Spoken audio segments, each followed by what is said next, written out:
Peace, family. What y'all saying tonight? Just here to hop on for a second, let y'all know what we doing tonight. If you can hear me, type 1 in the chat if you could hear me. I'm always kind of uncertain with this new setup. Type 1 in the chat. I see the pro-black perspective was here early, saying that he's ready. If you can hear me, type 1 in the chat. I just want to say we should have a good show tonight. We have a few prompts, not a lot, but we have some prompts that we can definitely chew on and have a nice discussion about. When I start the show, I will drop the link if you want to join the studio and have your opinions on any one of these prompts heard. By all means, you can do so once I drop the link. But our show tonight, we should be discussing R. Kelly. We should be discussing Gabby Petito. We're going to talk about what's going on in the Sudan right now. We're going to talk a little bit about the vaccinated versus the unvaccinated. We're going to talk about Malcolm X, Marcus Garvey, Dr. King in the modern times, in the present times. And we're going to talk about Nazi war crimes. So all that's coming up on the other side. So you guys make sure, stay tuned. The Pro-Black Perspective, type 1. Daily Affirmation by Pauline says, good evening. Janelle says, good evening. Good evening to everyone. Peace be unto all of you. We are going to start the show on the other side of this.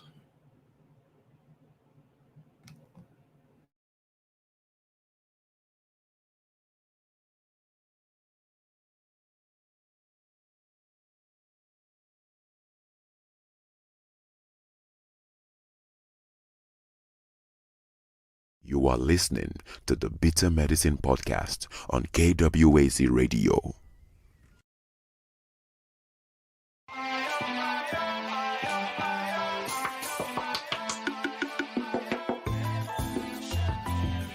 Welcome to the Bitter Medicine Podcast, where it's all about Black empowerment. Our show focuses on Black news and entertainment, arts, science, economics, history, people, and strategies that uplift, empower, and motivate Africans within the diaspora. And now your host, whose favorite color is black, Goku.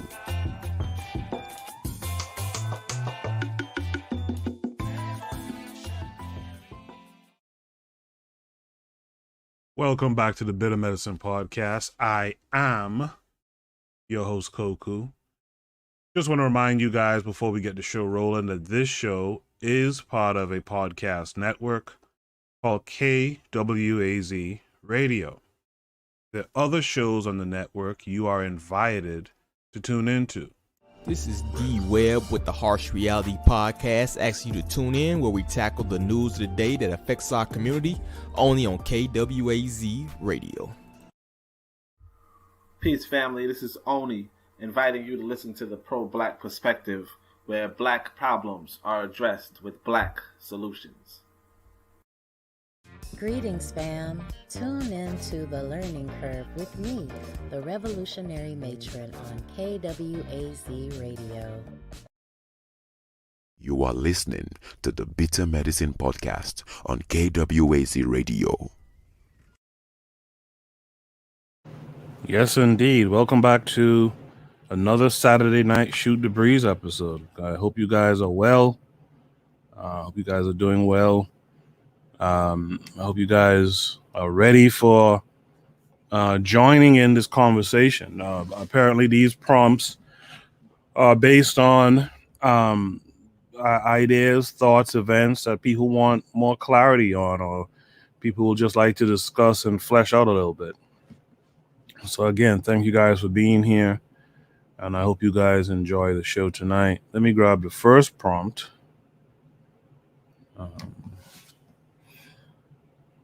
While I'm grabbing this first prompt, you guys could answer this question for me. How are you guys doing today? How was your Saturday today? How was your week? I grab the first prompt here. Yeah, so I forget that YouTube adds this weird delay thing.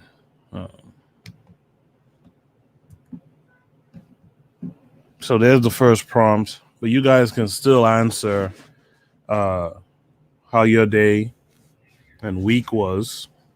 In the meantime, the first prompt, Shoot the Breeze number 1, is reasoning behind more coverage for Gabby Petito as opposed to missing women from the diaspora. Daily affirmation by Pauline says, my Saturday was mellow. No stress Saturday. That's good to hear. I like to hear that. All right. That's what, unfortunately, that's what they have weekends for, right? It's supposed to be a time to relax, although for the most part, for most of us, we don't really get to relax much on the weekend. But I'm glad to hear when people do get to relax on the weekend. It's pretty dope. So Shoot the Breeze, topic number 1. The reasoning behind more coverage for Gabby Petito as opposed to missing women from the diaspora. So if you don't know, let's get you up to speed. Gabby Petito is a white woman, or I should say was a white woman, right? She was found dead on August 30th of this year. She was an American woman who disappeared between August 27 and August 30th of this year while she was on a van life trip across the USA. Van life, by the way, is a lifestyle of living in a vehicle full of part-time, right? So she was on this van life trip across the United States, and her fiance, Brian Christopher Landry, never reported her missing. The case gained notoriety when Landry returned from Wyoming to Florida alone on September 1st in their 2012 Ford Transit Connect and refused to talk about Petito's whereabouts. Her remains were found in the Bridger-Teton National Forest in Wyoming on September 19th. Their preliminary results from an autopsy determined that her death was, in fact, a homicide. The couple's whereabouts became the focus of public attention due to the amount of audio and video documentation and logistical information about their journeys, including their own travel log posts, police body camera video footage of a domestic dispute between the couple, 911 emergency dispatch call recordings, and eyewitness accounts made on social media platforms. I'm taking this from Wikipedia, by the way. After being designated as a person of interest in the case, his parents said Landry went hiking in a nearby forest preserve on September 14th and has not been seen since. On September 22nd, 2021, the FBI issued a warrant for Landry's arrest on charges of credit card fraud after he made withdrawals using someone else's card. So, of course, white woman goes missing. There's crazy footage. No, I'm sorry, not footage, but there's crazy uproar and a lot of media coverage about a white woman going missing. The thing about that is a white woman actually termed that missing white woman syndrome. If you could remember back far enough, there was a white woman. Let me see if I could find that. There was a white woman missing in, I want to say it was Aruba in 2011 or so. Natalie Holloway. That got crazy media coverage. In fact, The O.J. Simpson case got crazy media coverage because it was a white woman. And so someone termed it, I forgot who it was, but someone called it missing white woman syndrome. Now, listen, the thing you got to understand is, if you're a black person, is that you're in a white person's nation again. And so they will do stuff like that for their people. And they won't do stuff like that for your people. And the main issue there is that you need to be making these systems, you know, the Amber Alerts type systems, and you need to invest in black media that can report these missing kids and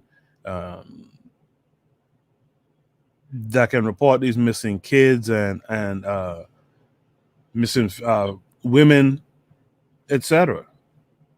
But what you're doing instead is you're waiting for these people to want to care about your people. And the shame of that is that you know they don't care about your people because they enslaved your people. They Jim Crowed your people. They lynched your people. And all sorts of other misdealings. And so this notion that you think that they're going to give your folks equal attention is a part of the problem. But the bigger part of the problem is you're not waking up and realizing that you need to take care of this stuff. The pro-black perspective says they will look out for their people. Absolutely. Achieve Mindset is here. Good evening, Achieve Mindset. Right. Ua Bantu is here as well. Right. They look for their people. That's what they're supposed to do. And you're here like a damn fool thinking, well, if you could look out for those people, for your people, why can't you look out for ours? Because there's two different sets of people.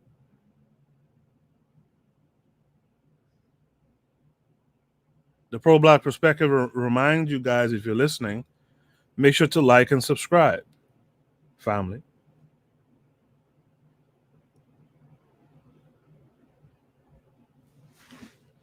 So even to come up with the term missing white woman syndrome is kind of like silly in a sense. And I think it was a white woman that came up with it, but it's kind of silly.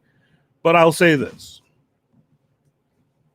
because I know this is why the prompt is also being put out here.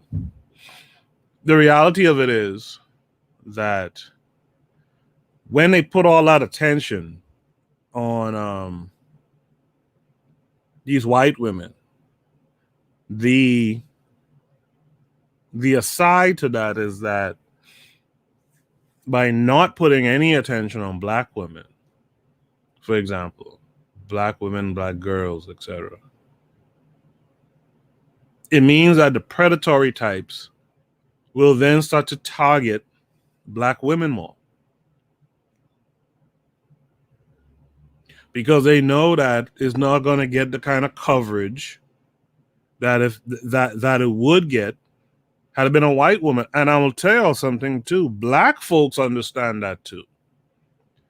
I've said it many times on this platform before. These black gang members, they know who to fuck with and who not to. Because they know if they're going to do something to say a white woman, they know that's jail. Serious jail. So they do that bullshit inside their own community.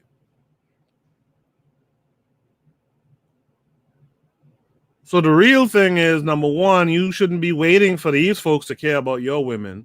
You got to care about your women first, your people first.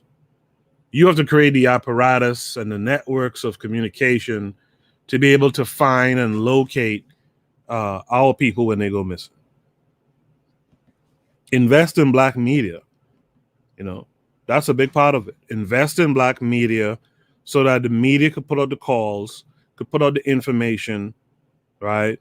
Invest in some type of apparatus similar to how the Jews have the Schornheim police force here in Brooklyn. Invest in some apparatus.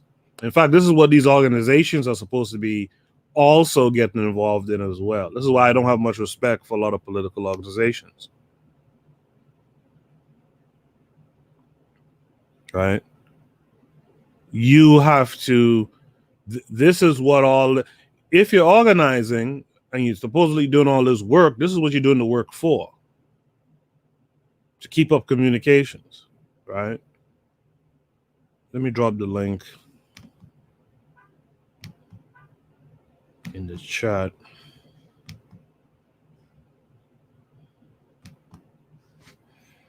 While I'm talking here.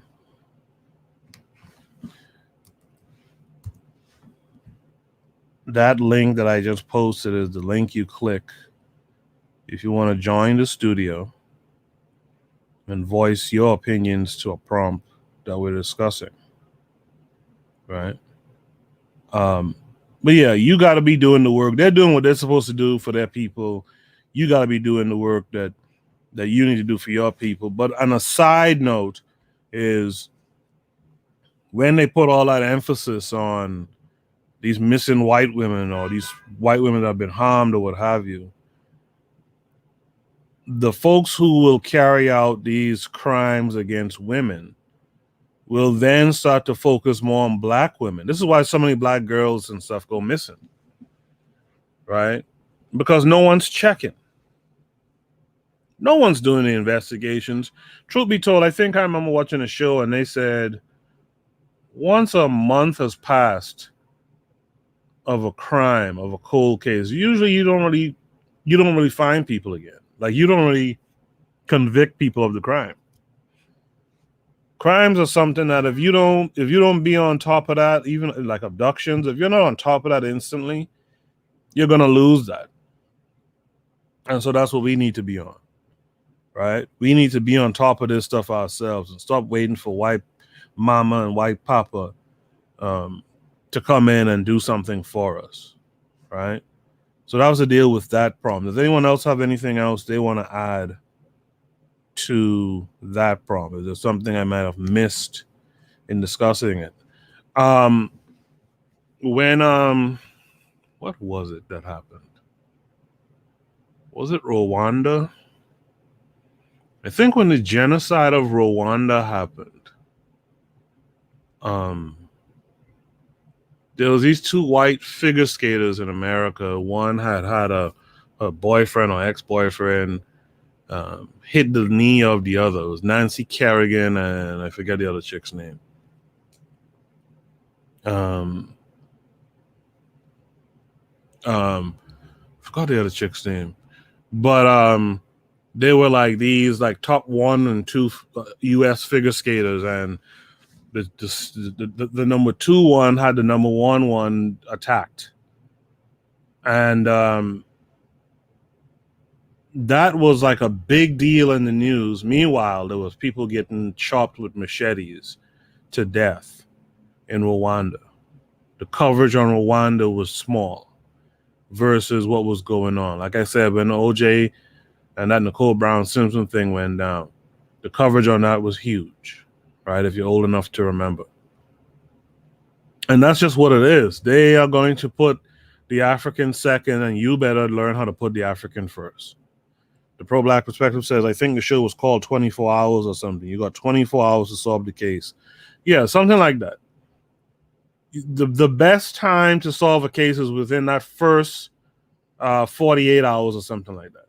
Right?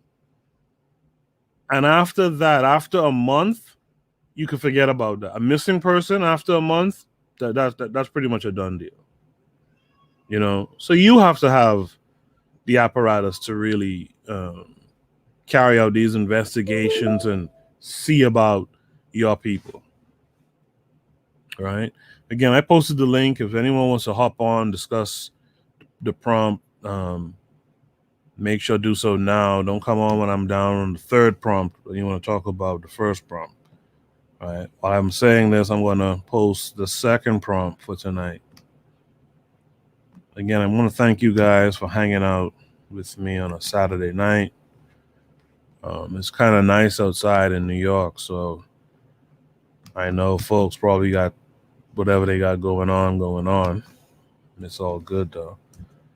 I thank you guys for being here. So the second prompt is up now. The second prompt is, what is critical race theory? Please break it down. How does it affect the diaspora? My answer to this question is going to be kind of interesting, I think.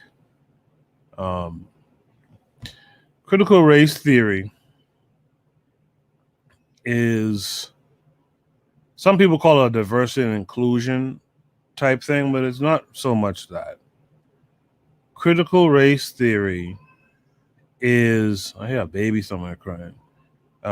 Critical race theory is a critique of the social construction of race and institutionalized racism, and how those things perpetuate what they call a racial caste system, right? That makes black folks, in particular people of color in general, on the bottom tier.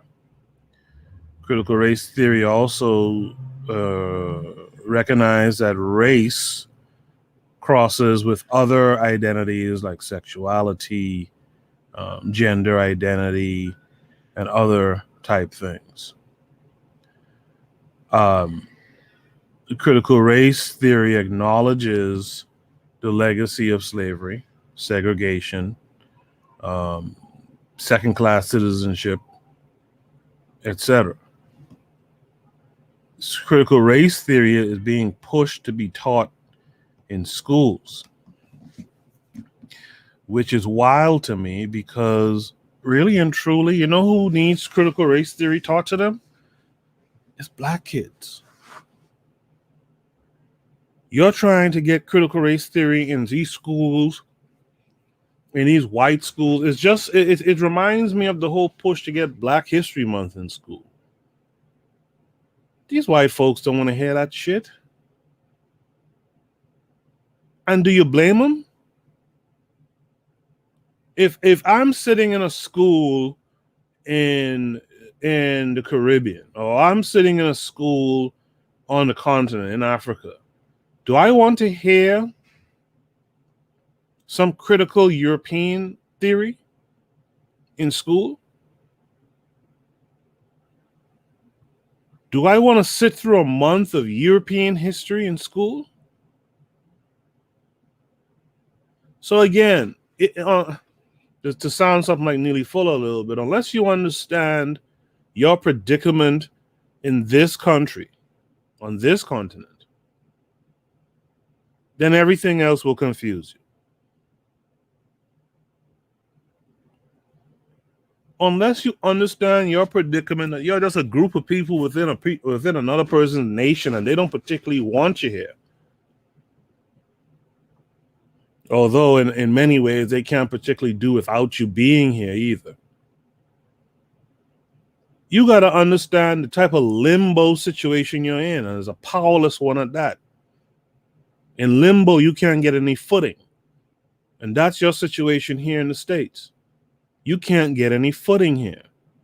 The learning curve is here, saying greetings. Greetings to you. That's the Revolutionary Matron. Make sure you guys tune into the Revolutionary Matron show.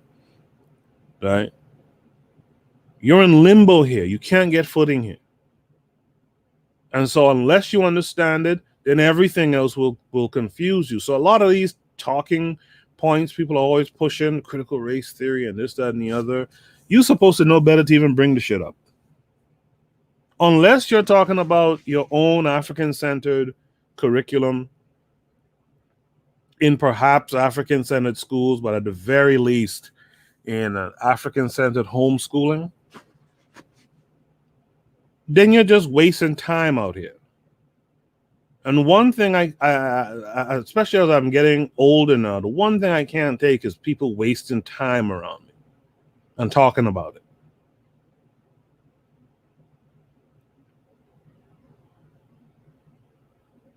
So how does it affect the diaspora? It just shows the diaspora is on some sitting here in limbo type stuff and not recognizing their predicament. These guys don't care. They know what they did to you. They know what they're still doing to you. It's how they're able to preserve their nationhood and preserve their power. They know what they're doing. They know what they're doing to other black folks in the Caribbean and in the continent, etc.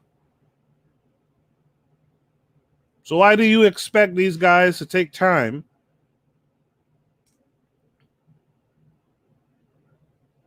to scold themselves about what they're actively and knowingly doing to you?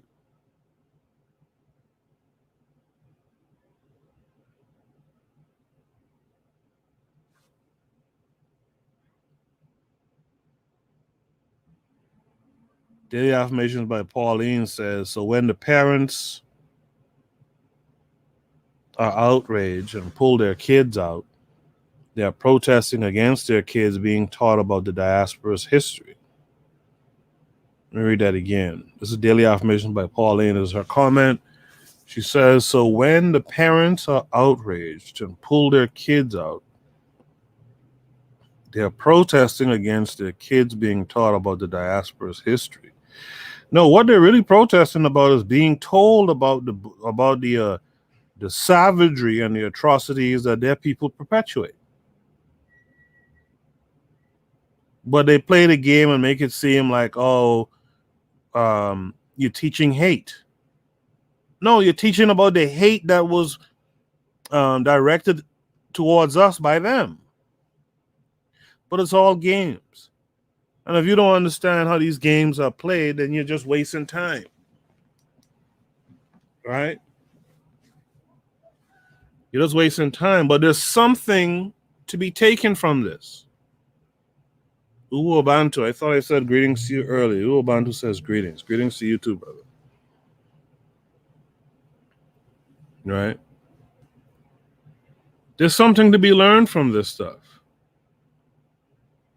The same way they don't want to learn about your shit, you shouldn't want to learn about their shit neither. Unless it's to strategize on how to better and firm up your position in the world.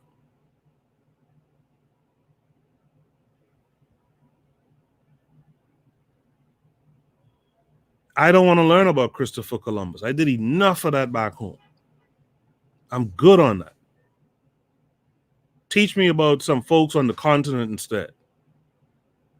Teach me about pre-transatlantic slavery history on the continent.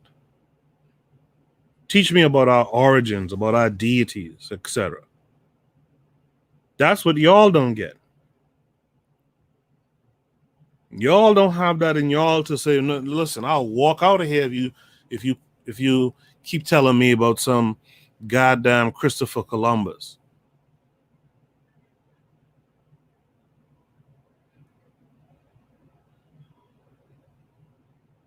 Walk away from it.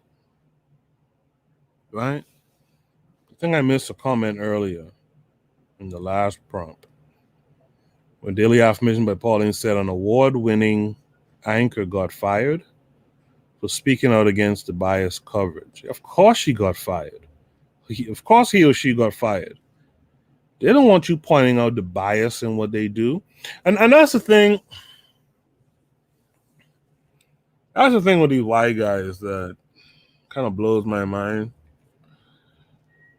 I get it, but I don't get it at the same time. Because I look at it as cowardice, right? These folks will do you all sorts of shit. Never acknowledge it. Even when it's clearly right in front of you. It's like the old joke that I think it was Eddie Murphy joke that if she catches you actively engaging in sex with another woman, you deny the shit. Right? Like that's the thing that gets me with them, to be honest. And I get it. They're supposed to deny, right? But to me, it's real cowardly. You know, I think I played the clip of that black guy in the 60s. I forgot his name now. African guy who was talking about, you're not a man. You say one thing, you do the other. Just be a man and say what it is you want to say. Right? There's that kind of stuff going on here that it just really makes me look at them in disgust. You know? So no, they're not going to want some newscaster talking about that. They will fire that. You know? They will fire someone for some shit like that. Because even if it's a white person, especially, they're going to fire them. They're going to say you're off code.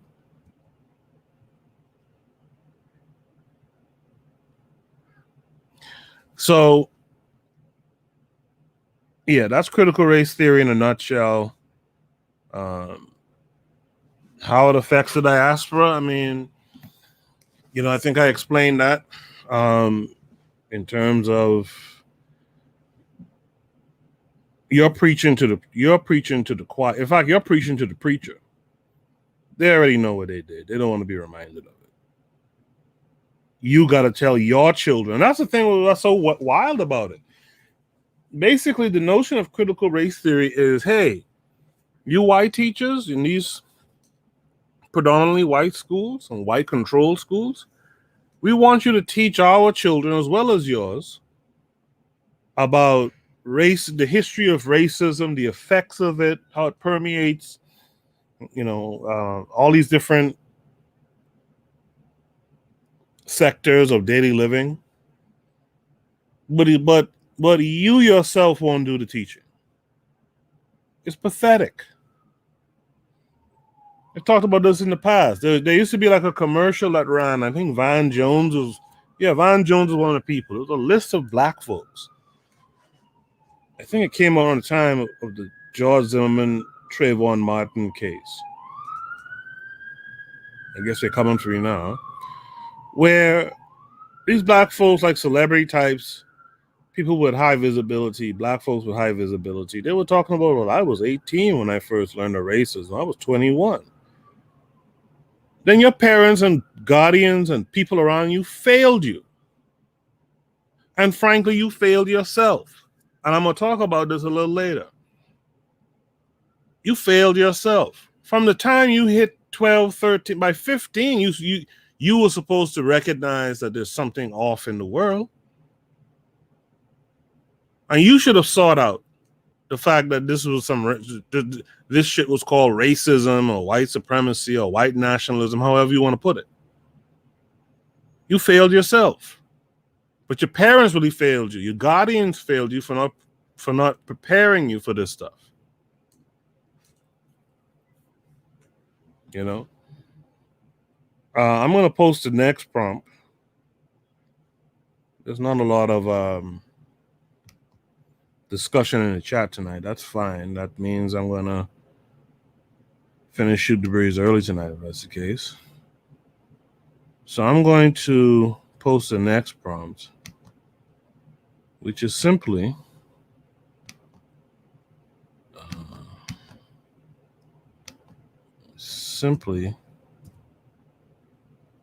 thoughts on what is occurring in Sudan. So I'm going to post that here. I'm going to do a station ID break.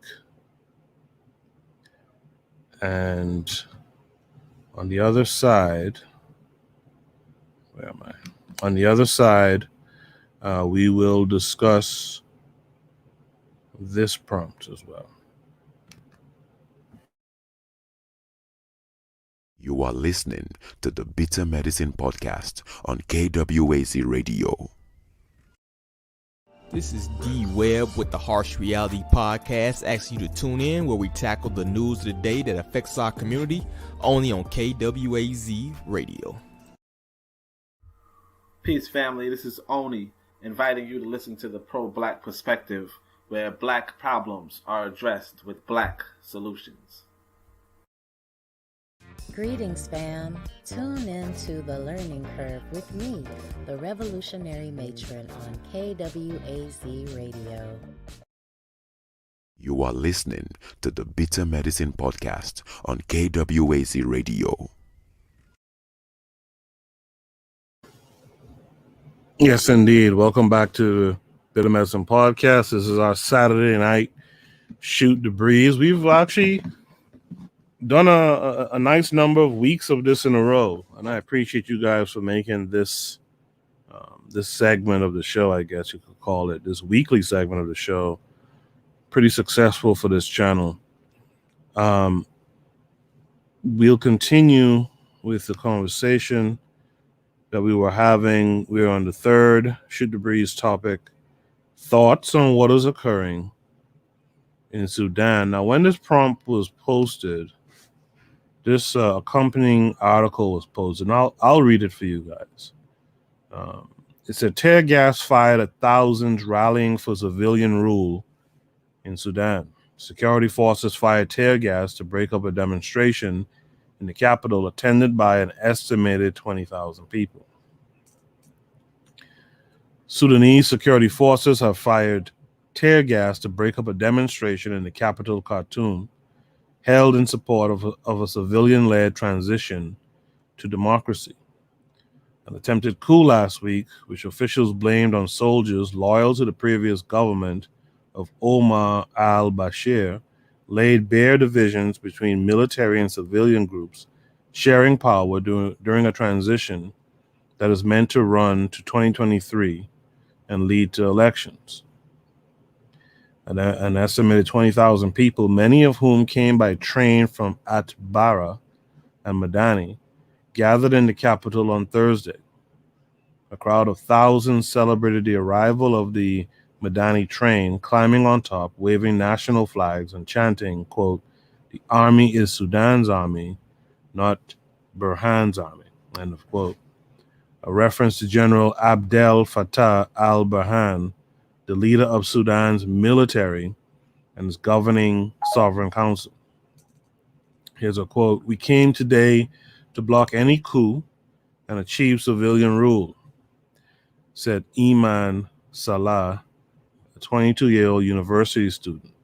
"We will not allow the military to control our revolution." Security forces later fired volleys of tear gas to break up the gathering, according to the Reuters news agency. Another quote: "The objective of these marches is to protect Sudan's democratic transition, and there is no way to achieve that without ending any partnership with the military council," said a statement issued by the Sudanese Professionals Association, which had called for the rallies earlier this week. Prime Minister Abdallah Hamdok, the civilian face of the Sudanese government, said on Thursday he is committed to addressing the issues faced by his nation's democratic transition, adding that democracy and inclusiveness are his highest priority. Speaking during a high-level virtual meeting with foreign leaders hosted by the United Nations, Hamdok said holding free elections at the end of transitional period is of most importance to allow the Sudanese people to choose a government of their choice. The Sudanese people, and rightly so, have very high expectations about the revolution and about the changes, but this is a legacy of 30 years. You cannot undo it overnight.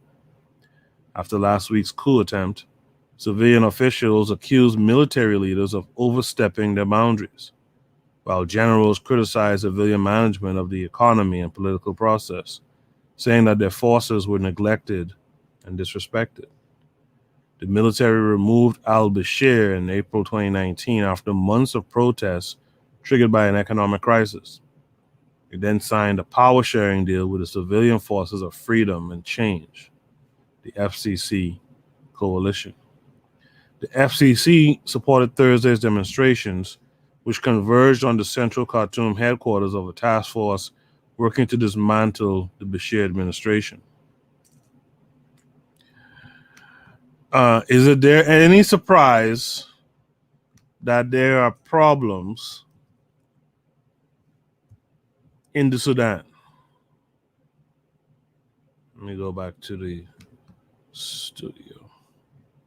Is there any surprises that there are problems on the continent, period, but in the Sudan, or the Republic of the Sudan in particular?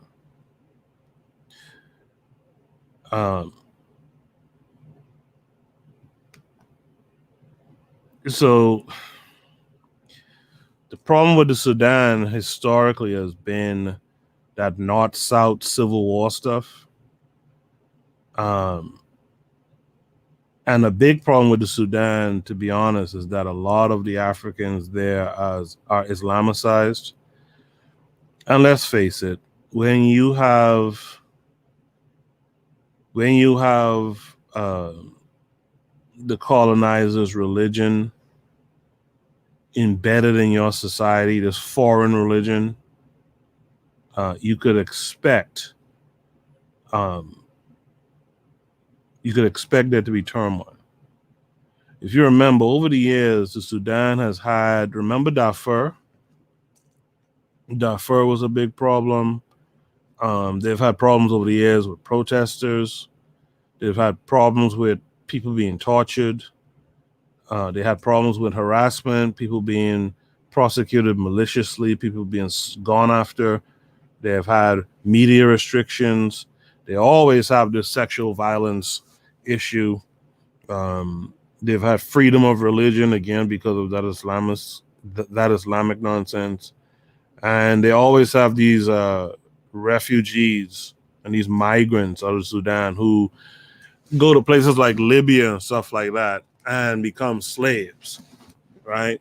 And trafficked to Europe and whatnot. So it's a region that has a lot of problems. Obviously, the leadership plays a huge role in it. But I think the leadership, in a sense, is kind of scapegoated. I think it's I really do think it's the religious thing. That's the problem. Wherever you have that religious thing, you have a problem, right? And it's not an African indigenous religion. You're gonna have problems. And so, wherever the European philosophy is being carried out in an African dwelling, you're just gonna have problems. And the history bears out that fact, right? Does anyone else have any thoughts on Sudan before I move on to the next prompt tonight? While I wait to see if anyone has any other insight on the Sudan,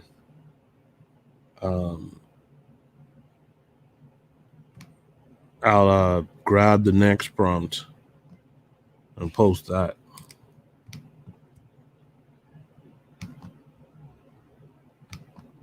Something tells me everyone's going to want to talk when I post a particular prompt later on. So, okay. No one has anything else to say about the Sudan, and that's fine. The next prompt is Shoot the Breeze number 4. People are losing their jobs for being unjabbed. Yet the jabbed are getting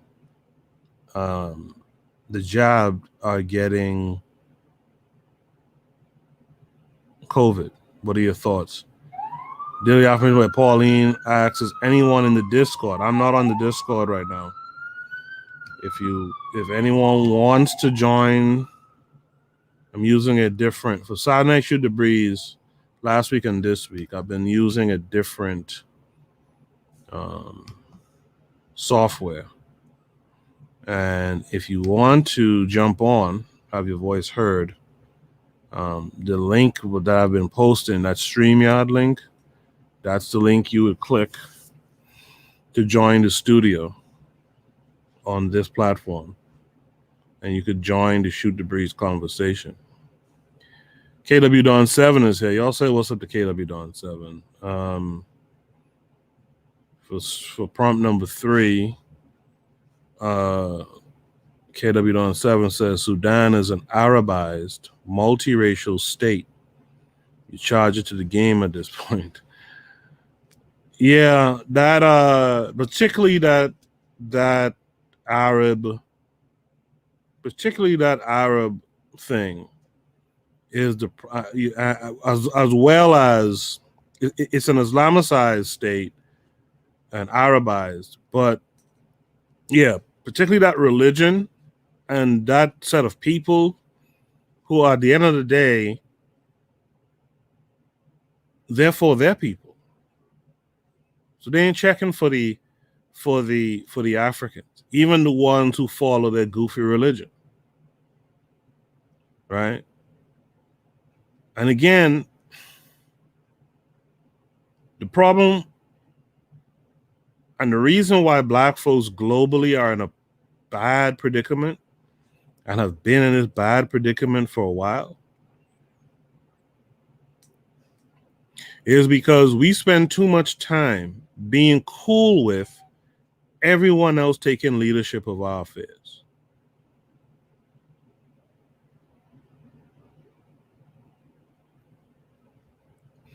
You want corner stores in your neighborhood? You ain't willing to open them up? Well, the Arabs will come and open them up. You want quick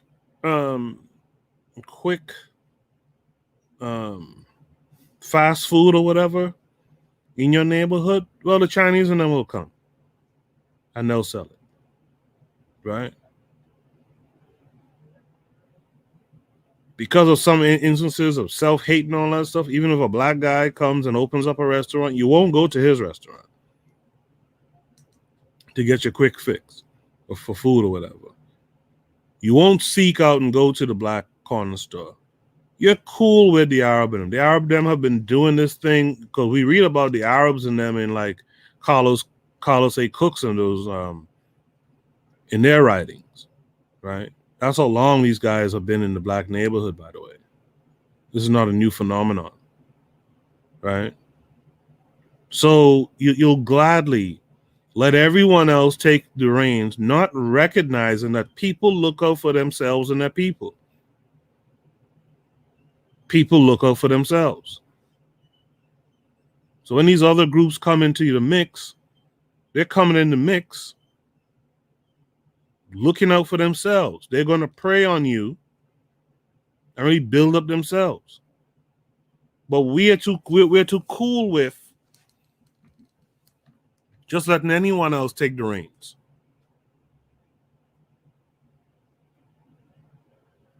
You won't find many, if any, of the groups who are so cool with another group of people controlling them, leading, quote unquote, leading them.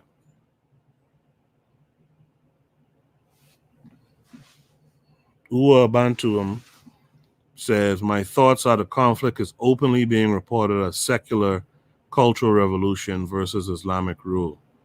The family, they are fighting for a Nubian Kush cultural revolution. Yeah. In fact, if you listen to the article I just read, right, if you listen to who these guys are going up against, every one of them is carrying some Arabized or some Islamic type name, right? Ua says there's an active armed movement in Sudan called the Kush Alliance or something like that, right? Let's look that up real quick. The Kush Alliance.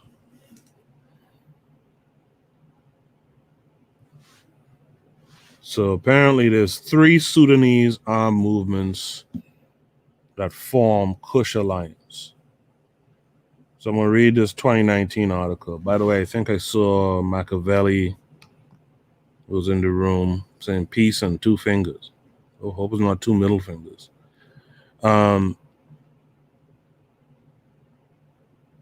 Ua Abantuam number 2 says the conflict in Sudan is some are tired of the Islamic predatory agenda and consciously fighting to get it out of government and education. Thank you. I appreciate that. Right? I appreciate that. Daily affirmations type 1. I don't know what the 1 is for. Right? But let's read about this. So this armed opposition groups in South Kordofan, Eastern Sudan, and Darfur have formed the United Sudanese National Congress, or the Kush Alliance. They signed a joint charter on Tuesday. The Kush Alliance was established by the Sudan People's Liberation Movement North Faction in South Kordofan under the leadership of Abdelaziz El Hilu. The Corrective Beja Congress, headed by Zeneb Kabashi and the Sudan Liberation Forces Alliance, led by El Tahir Hajar. In a statement on Tuesday, Chairman Mohammed Hashim described the establishment of this historic alliance as an important step to achieve peace and democracy in Sudan. He announced the signing of a joint charter in which the three movements call for the formulation of a new national project based on the recognition of the ethnic, cultural, and religious diversity in the country. Citizenship should be the basis of all rights and duties instead of centralization and marginalism, he stated. Hashim called on all Sudanese progressive democratic forces, marginalized forces, and all those affected by the status quo to join the Kush Alliance and work together to bring about a radical change in the structure of the Sudanese state and build a nation that is able to serve all. The ruling Transitional Military Council and the Forces for Freedom and Change signed a political charter on July 17th. This is 2019, that stipulates the way Sudan will be governed during a coming interim period of 3 years and 3 months on Saturday. They agreed on the contents of the constitutional declaration that complements the charter. So this is a section called Splits. The Sudan Revolutionary Front, SRF, a coalition of the Sudan People's Liberation Movement North Faction led by Malik Agar in Blue Nile State, the Sudan Liberation Movement faction headed by Mini Minowi, and the Justice and Equality Movement has rejected both documents. You see that anytime I read about these conflicts, one of the things you always notice that comes up, folks start to draw up a different or new set of constitutional documents. Right? Where is black folks' since black folks claim to be a nation within a nation, where are your constitutional documents? Right? Daily Affirmation says she's hearing a repeat on her end. I don't know what's causing that because I have headphones on, so you shouldn't hear a repeat from my end. Is everyone else? Type 3 if you're hearing a repeat. And have you been hearing this repeat the whole show? Type 3 if you're hearing a repeat. And have you been hearing this repeat the entire show? Right? They declared they would overthrow the regime of President Omar al-Bashir using all available means. Two small rebel groups headed by Nasreddin El-Hadi and El-Tom Hajo became member in 2012. The following year, the Eastern Sudanese United People's Front for Liberation and Justice, led by Zeneb Kabashi, joined the coalition. The SLM/AW withdrew from the SRF when the coalition opted for a peaceful solution. Its founder, Abdelwahid El-Nur, says he will only join peace negotiations after Khartoum has restored stability and security in Darfur. The United People's Front left the coalition as well, just as SPLM and Deputy Chairman Abdelaziz El Hilu and his followers in the Nuba Mountains in South Kordofan in 2017. So, I mean, that's basically what's going on. So that supports what Ua Abantuum was saying, that what was going on in the Sudan.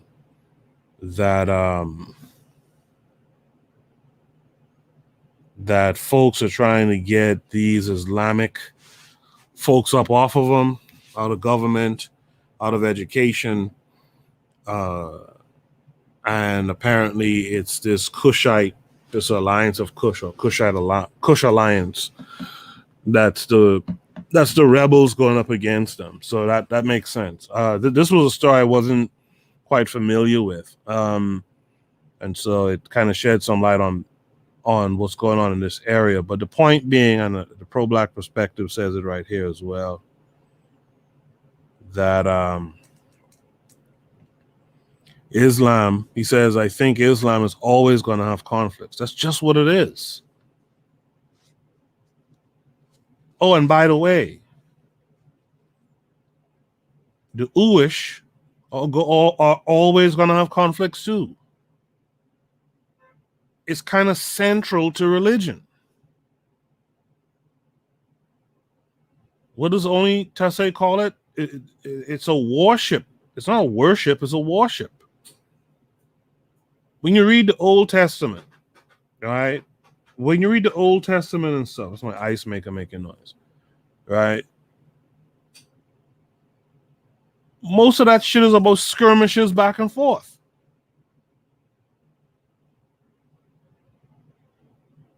That's just the nature of what that shit, you got to get that up out of you. That's these other people's stuff. But if you tell that to black folks, and this was a great quote that came up this week, I think it was. Right?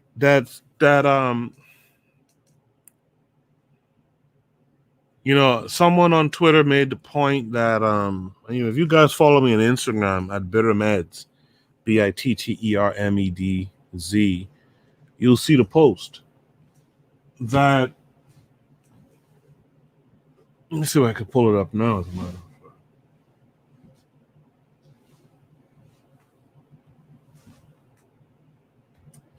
You'll see the post that someone made, and I retweeted it because it was said, and it was the way it was put. It was put in such a way that I found it very interesting. And in the meantime, while I'm looking that up, the pro-black perspective is saying something in the chat. Let me get to that right now. He's saying, bruh, there was a proverb in Russia where they said certain people will always say what happened to them, but not why. Absolutely. All right. It's just what it is. It's I just logged into Instagram, and so Arthur be taking some pictures sometimes, but the post I was on Twitter earlier this week was, so people only want to be African when they cannot connect it to Islam and Christianity. That's crazy. And my retweet response to that was, I hadn't thought about this take before. People work hard to make these things African instead of being African in spite of them. A lot of y'all black folks out here will go through all the gymnastics in the world to make these Abrahamic religions have this African origin story, to show that it was our stuff that the Europeans gave back to us and blah, blah, and blah, as opposed to just simply being African in spite of that bullshit. There's a whole bunch of African spiritual systems. The pro-black perspective says LMAO to Arthur. If you see the picture I'm talking about on Instagram, man, you'll laugh your ass off. But shit is wild. But why all the mental gymnastics to make this thing African in nature, just so you could hold on to it? You got to get off of that stuff. That stuff is just war. That stuff is just conflict. It's not going to change just because you made it blackface. Oh, he did? Okay. Right? He posted it on Twitter. I mean, just because you make it blackface doesn't make it anything worth holding on to, and that's our problem. We just will hold on to everything and anything that these folks have. You know, get off of that stuff, man. And so that's what's going on in the Sudan currently right now. And I'm glad that they're trying to get this Arab and his religion up off of them. But I'm taking note of the names that they have. Even this Cushite alliance. Look at the names that these guys have. How about you get these people's names off of you too? You know, that to me should be the first move, right? Get these people's names up off of you, and then get them up off you, period. You know. But anyway, I think we did a decent job with that story. The next, did I post this next prompt? Hold on.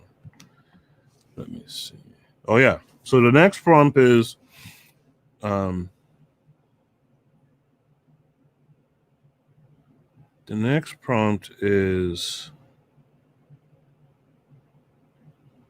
people are losing their jobs for being unvaxxed. If the vaxxed are getting COVID. What are your thoughts? So I've already talked about my thoughts on this stuff.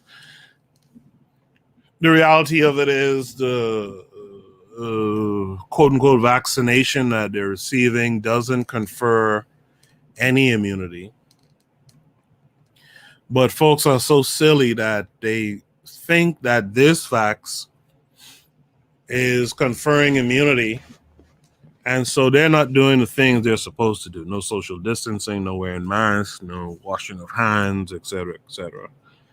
And so they're out here doing, walking free, thinking that, they're covered. They're good. And in fact, a lot of them are they're going to these super spreader type events, these football games and whatnot. They're in these states that the power elite are not taking the whole thing seriously. And so, yeah, they're the guys who are spreading it a lot, but the blame is going to the unvaccinated, where most of the unvaccinated are still wearing masks and social distancing to some extent and stuff like that. I think the real conversation here, though, when it comes to people's work status, the real conversation here is, and I started the year off talking about this. I finished last year and started this year talking about it, and it's been my personal work this year. Because if you haven't paid attention to this pandemic period and you haven't realized what's necessary, then you might as well just go drown yourself somewhere, to be real.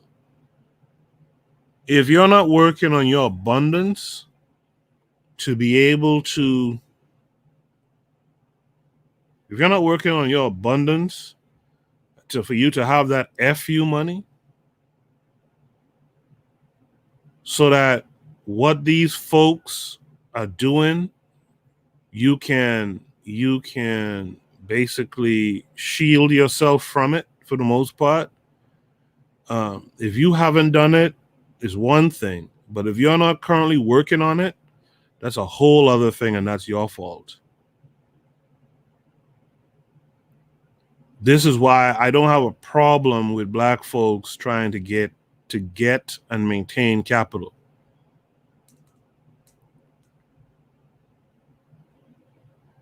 You don't have to step on people's backs and step on their necks to get it, right?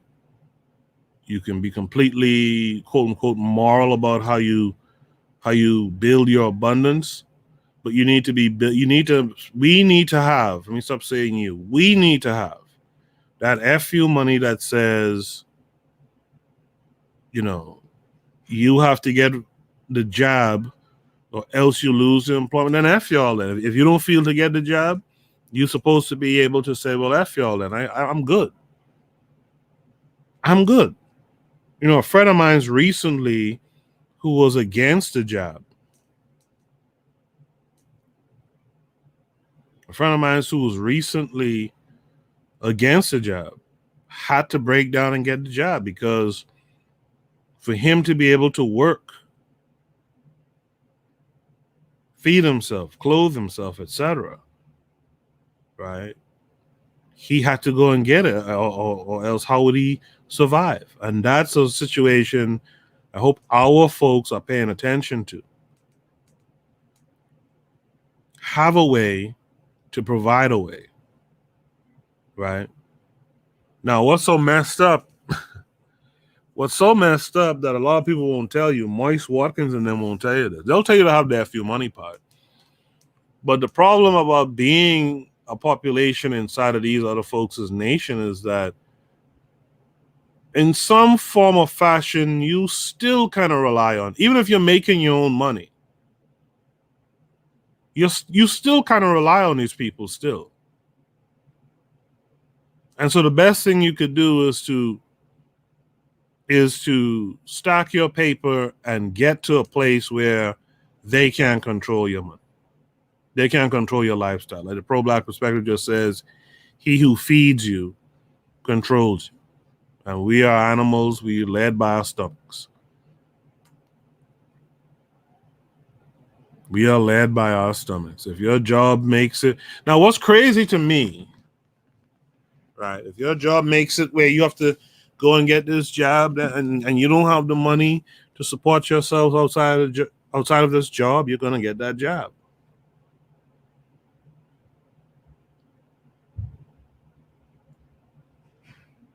Unless you could come up and say, and again, this is where these folks have rules for their people. Unless you could come and say you have a religious exemption. But guess what? They're not even giving black folks that religious exemption stuff. The basketball player Andrew Wiggins, currently with the Golden State Warriors, he tried to play the religious exemption card, and they denied that shit. Now, I think, to be fair, I think a part of what screwed him with that was the fact that I think he tried to play the exemption card after already arguing against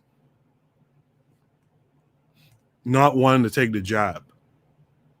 In other words, if he had led with the religious thing, he might have had a chance, in my opinion, right? But after you argued unsuccessfully one thing, and then you come with this religious thing, they were like, nah, get out of here with that shit,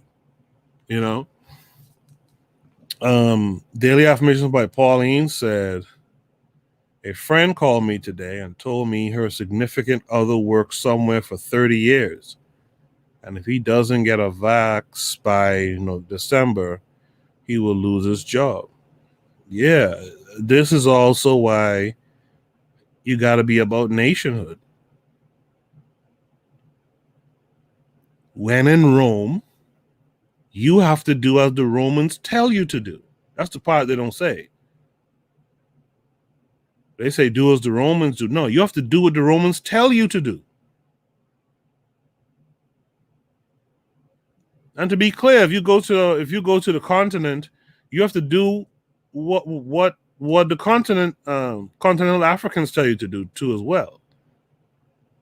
But at least they are your folks. KW Don 7 is responding to prompt number 3, saying, I am locked out of any institutional employers in my field of employment. He's locked out of any... Prompt number 3 was about Sudan, but I think he meant number 4. I am locked out of any institutional employers in my field of employment. Is that because of the jab? Is that also because of the jab, KW Don 7? Right? But I mean, the pro-black perspective sums it up. He who feeds you controls you.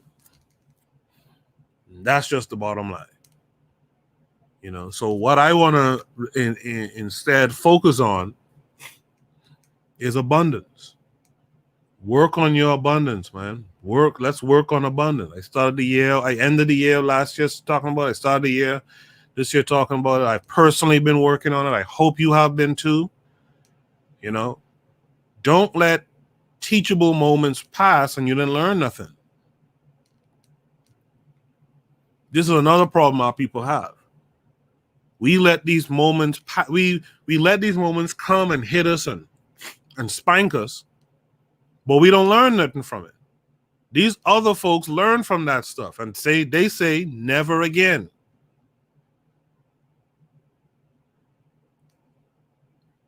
We don't know how to say never again. Find you a way, create your abundance, and if you have to go somewhere where you can enjoy your abundance peacefully, you do that too. I wish I had known that when I was like 20, 21. You see, 2021, me personally, I was still kind of on that spiritual kind of vibes. You know, everything, the Most High will provide, everything will work good. All that shit is nonsense.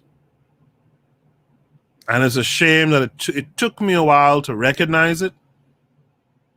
And being in the place that I am right now, it's not easy to create the abundance, but you have to work at it.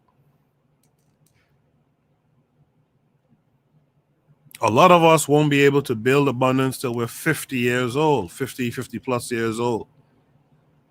That means our job then is to get these youth who are coming up behind us, to get them on the right track at a younger age. To get them thinking abundance as teenagers, actually. And they are capable of understanding this as teenagers, too. We got to stop shying away and stop acting like teenage kids aren't capable. And I'm going to talk a lot about this in a second in one of the next prompts coming up. We got to stop acting like teenagers are incapable. The pro-black perspective says facts. Wish I knew more when I was younger too. We got to get these schools up. Right?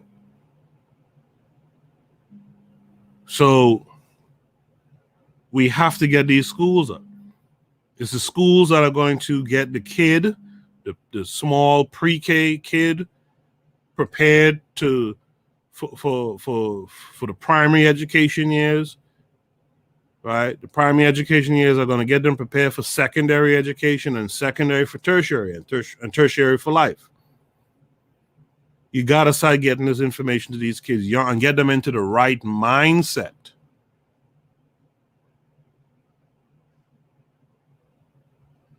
The problem is, like I always say, we tend to make our generation start from scratch. Do you know what happens when every generation starts from scratch? I mean, you don't learn this shit till you're 20, 30 years old.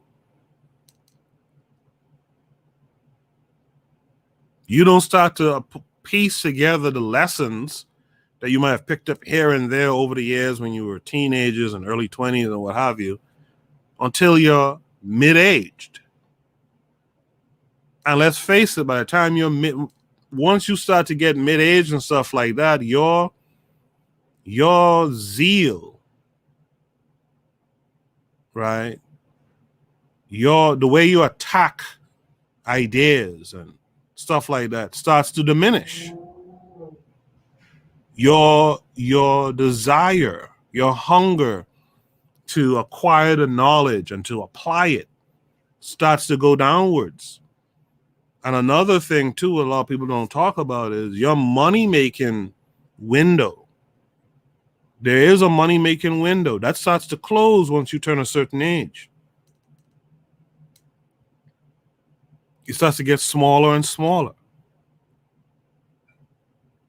And so I'm saying this to everyone who can hear me. Maybe you might be past the age or right in the, in the end part of the age window, but whatever it is, you have an obligation to get these youth coming up, to get them together. And the best way to do that is for you to at least try to do something. Try to build your abundance, right? Try to have that FU money so you could live independently of this system as much as you can. At the same time, we have to be also putting in the fight to try to create an apparatus, also known as a nation, right? As a place that we can go to and be at peace, right, within its borders, right? We also have to be putting in that work as well. And so that's what I would take from that prompt. I've talked about my feelings on the jab and all that, and that's inconsequential right now. Right now, what we are seeing is that we don't have anything really going for ourselves. All we're doing when it comes to our missing children, our missing women, when it comes to our livelihood, we are begging these folks to carry us. We are begging the folks who hate us, more specifically, to carry us. When are we going to get tired of being perpetual beggars? That's the real question. When do we get tired of being beggars? If you guys have any last thoughts on that, post your thoughts. Post your thoughts in the chat while I look up the next prompt.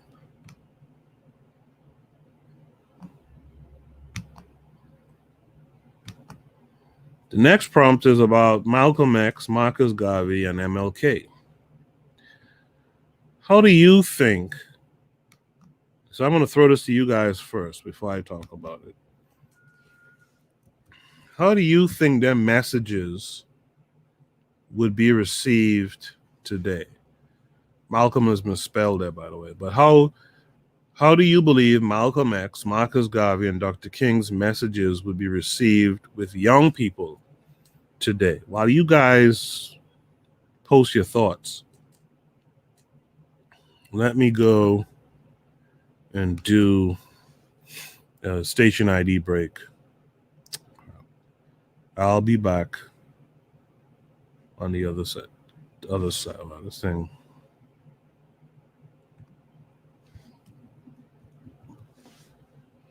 I'll be back on the other side as soon as I can get this to work. You are listening to the Bitter Medicine Podcast on KWAZ Radio. This is D Webb with the Harsh Reality Podcast, asking you to tune in where we tackle the news of the day that affects our community, only on KWAZ Radio. Peace, family. This is Oni, inviting you to listen to the pro-black perspective, where black problems are addressed with black solutions. Greetings, fam. Tune in to The Learning Curve with me, the revolutionary matron on KWAZ Radio. You are listening to the Bitter Medicine Podcast on KWAZ Radio. Welcome back to the Bitter Medicine Podcast. I'm your host, Koku. That was a reminder for you guys. You guys should really be checking out the other shows on KWAZ Radio. I know the Pro-Black Perspective has something special, a little mini-series starting on his show tomorrow. You guys should be there for that. The Revolutionary Matron, I think, is on midnight tonight. She could let me, I think she was here earlier. She could let us know that for sure.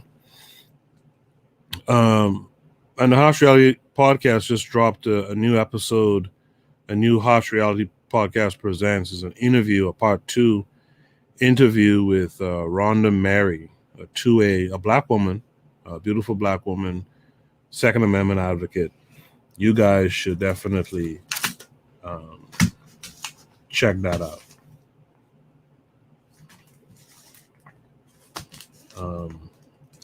So this next prompt, how do you believe Malcolm X, Marcus Garvey, and Dr. King's messages would be received with young people today? So it's important to note that young people today, and I'm assuming young black people is the prompt, young black people today are in a different scenario than young black folks in the 50s and 60s. In their time, in the 50s and 60s, what folks call racism and institutionalized racism and white nationalism, all that stuff was more blatant.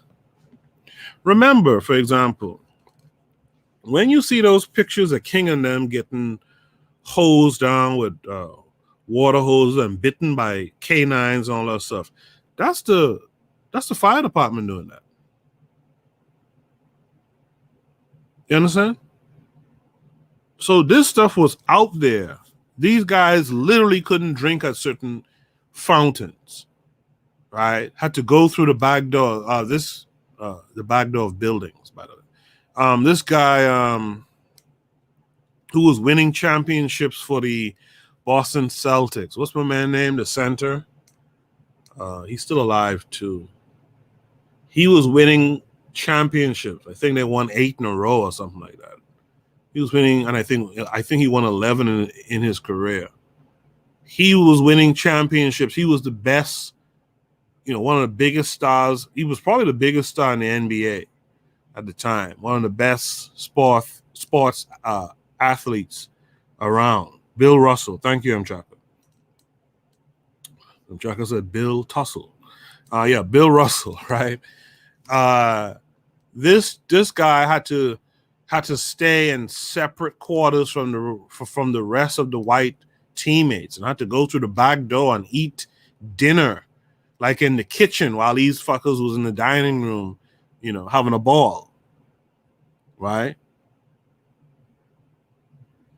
This is what the young folks at that time was going through. Young folks at that time were just off of the horrific images in Jet magazine of Emmett Till, right? His decomposing corpse in a casket. They were fresh off those types of memories. Folks were still getting lynched in the 50s and early 60s, right? So the mindset and the outlook of young folks in that time was honestly more conducive. And, as you go backwards too, in Booker T's and in Marcus Garvey's time, I think those times it was so blatant what was going on, right? That folks were open to that stuff, to be honest. Folks were looking for solutions in that time to some extent. Folks also thought the solution was to integrate in that time. So a lot of people was focused on integrating, and I guess it was split some percentages, those who wanted to integrate thinking that will save them, and those who wanted to separate, right? The kids today, though, have had a couple of decades, in fact, a generation or two now, of being able to say, hey, we have black billionaires. We have black folks making money. We have black folks, for all intents and purposes, immune to prejudice and being targeted by these white savages out there, right? We have the ability to go and put on some fly shit and live it up and do all this, clout chasing stuff you see going outside here. So with that said, I don't think people would take the message as well. And I think that those men would be relegated to just the conscious community for the most part. So not too dissimilar from, what happens now with, say, like a Umar Johnson, right? Where it's our people who kind of keep Umar up and keep him, I guess you could say, relevant or what have you, right? KW Don 7 says MLK still has white propaganda backing him, so he is still well received. Malcolm X and Garvey do not have that same backing. Yeah, so I think the prompt is asking if they were here today doing the work that they were doing in the 60s, if they were doing it now, how would they be received? MLK might be a mascot, to be honest. The MLK who they push on us, the I Have a Dream MLK, he might be pushed on us. I hate to put him in the same sentence, but he might be pushed a little bit on us like Al Sharpton is. And I don't mean to say MLK and Al Sharpton are the same, by the way. But I think he might be the one out there telling folks to be peaceful all the goddamn time and all that kind of stuff. Whereas Malcolm X will probably be treated like Khalid Muhammad a little bit. Right? They'll hit him with all kind of anti this and that and the other. And Chaka says, also think part of the reluctance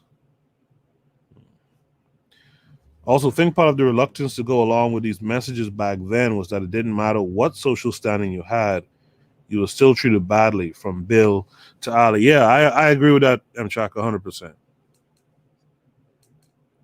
I agree with that 100%. The pro-black perspective says Boondocks did an episode of Dr. King coming back. Yeah. Didn't Dr. King have to call black folks a bunch of niggas and all kind of stuff like that in that episode? I think I saw that like a month ago again. He says Garvey would be called a hotep. Absolutely. MLK probably would have been president. No cap. That's that's a good point. That's a good point. I'm here saying he would be like an Al Sharpton, but he might actually have been pushed like Obama. That's a good point. The pro-black perspective says he's like a pure Obama. I can't disagree with that. But the idea is that our people have been sunned for a while now. Like I said before, we are completely, especially the young folks, are completely under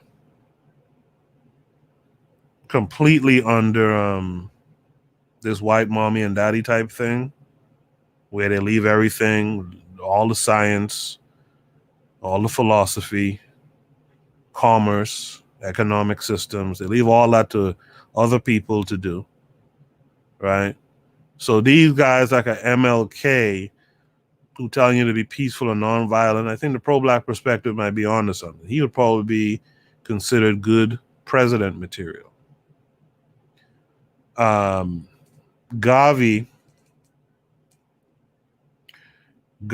would be, and I hate to put him in the same sentence with Umar Johnson and them, but he would probably be like a Umar Johnson and them. A voice crying out in the wilderness type thing.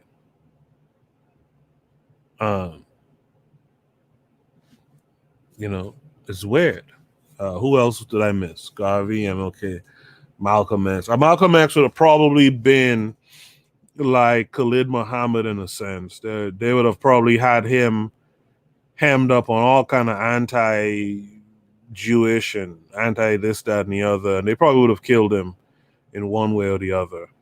Uwa Ubantuum says, MLK at the end was asking for reparations and talking about human rights. They shot him for that. Absolutely. The pro-black perspective says they got a zaddy here. It's weird.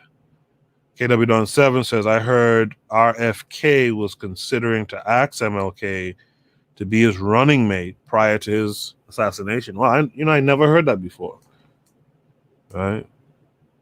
The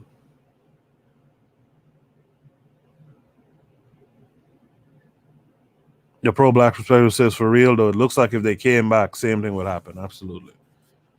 Yeah, so that's the thing. Our people have been made to feel like they are part of the whole cloth of white American society. And they've been made to feel that way because white folks are doing most of the heavy lifting around them. Black folks just think, especially young black folks, just think they could be out here on some partying and bullshit stuff. And so those messages wouldn't really penetrate the youth the way the message was able to penetrate the youth back in the 50s and 60s, because those guys were feeling it. Those guys, like Mchaka said before, were being treated like shit straight up. You got on a bus, take your ass to the back of the bus. You want to drink water? Not here. You want to eat in this restaurant? Maybe if you're a celebrity, but you going around the back and eat. You know, you winning us championships, we'll still call you a nigga from the stands. You know, so on that level, those folks were more prepared for that message. And I believe they probably sought out that kind of message more than what the youth are actually seeking out that message today. As far as those men themselves, I think the pro-black perspective probably is onto it. They'll probably still kill MLK, even though he'd be out here talking about being peaceful. Once he starts talking about reparations, they'll probably take him out. Malcolm X will be a goner for sure. And Garvey, yeah, especially with the ADOS and FBA stuff going on, there'll be more of those Garvey must go movements going on out here, right? So yeah, Janelle says definitely would have deported Garvey. Daily Affirmation by Pauline says they would have exposed MLK's alleged contradictory personal life. Yeah, that's not talked about a lot. Funny enough. Most people familiar with MLK aren't familiar with his extramarital affairs, and there's a particular white woman he used to keep up with too, like a Hollywood woman. And most people aren't really aware of that, surprisingly. And to be honest with you, though, I don't think most black people really cared about that. Most black people didn't really care about that, to be honest. Pro-black perspective says depends on the clique. Yeah, most black people. Oh no, he said before that. He said, yeah, young people like feminists would be dismissing all of them. Depends on the clique, but yeah, feminists would throw them all away. You know, hood types wouldn't bother with anyone but Malcolm. Maybe, yeah. That's the pro-black perspective is onto that. It is has something there as well. Maybe because again, who liked Khalid? You know, it was more kind of militant types, maybe some dudes in the hood. So yeah, hood types would probably have liked Malcolm today, but I think the end result would have been the same. Bougie religious types, and the pro-black perspective just says that bougie probably would like MLK. Bougie religious types would like MLK, and they wouldn't care about his infidelity either. They had washed that shit off. They'd wash that shit away with some biblical quote about David or some shit, right? Well,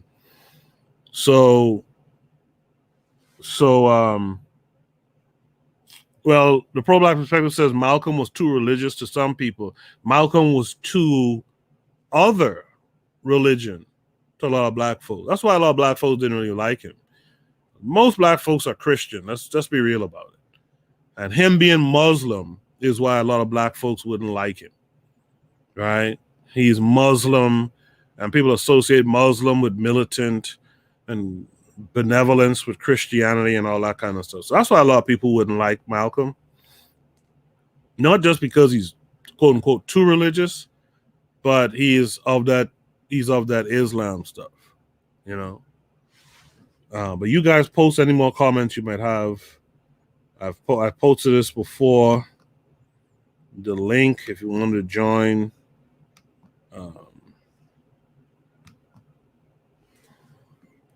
So I just see something here from KW Dawn. I didn't even know. I didn't even know that. And this is where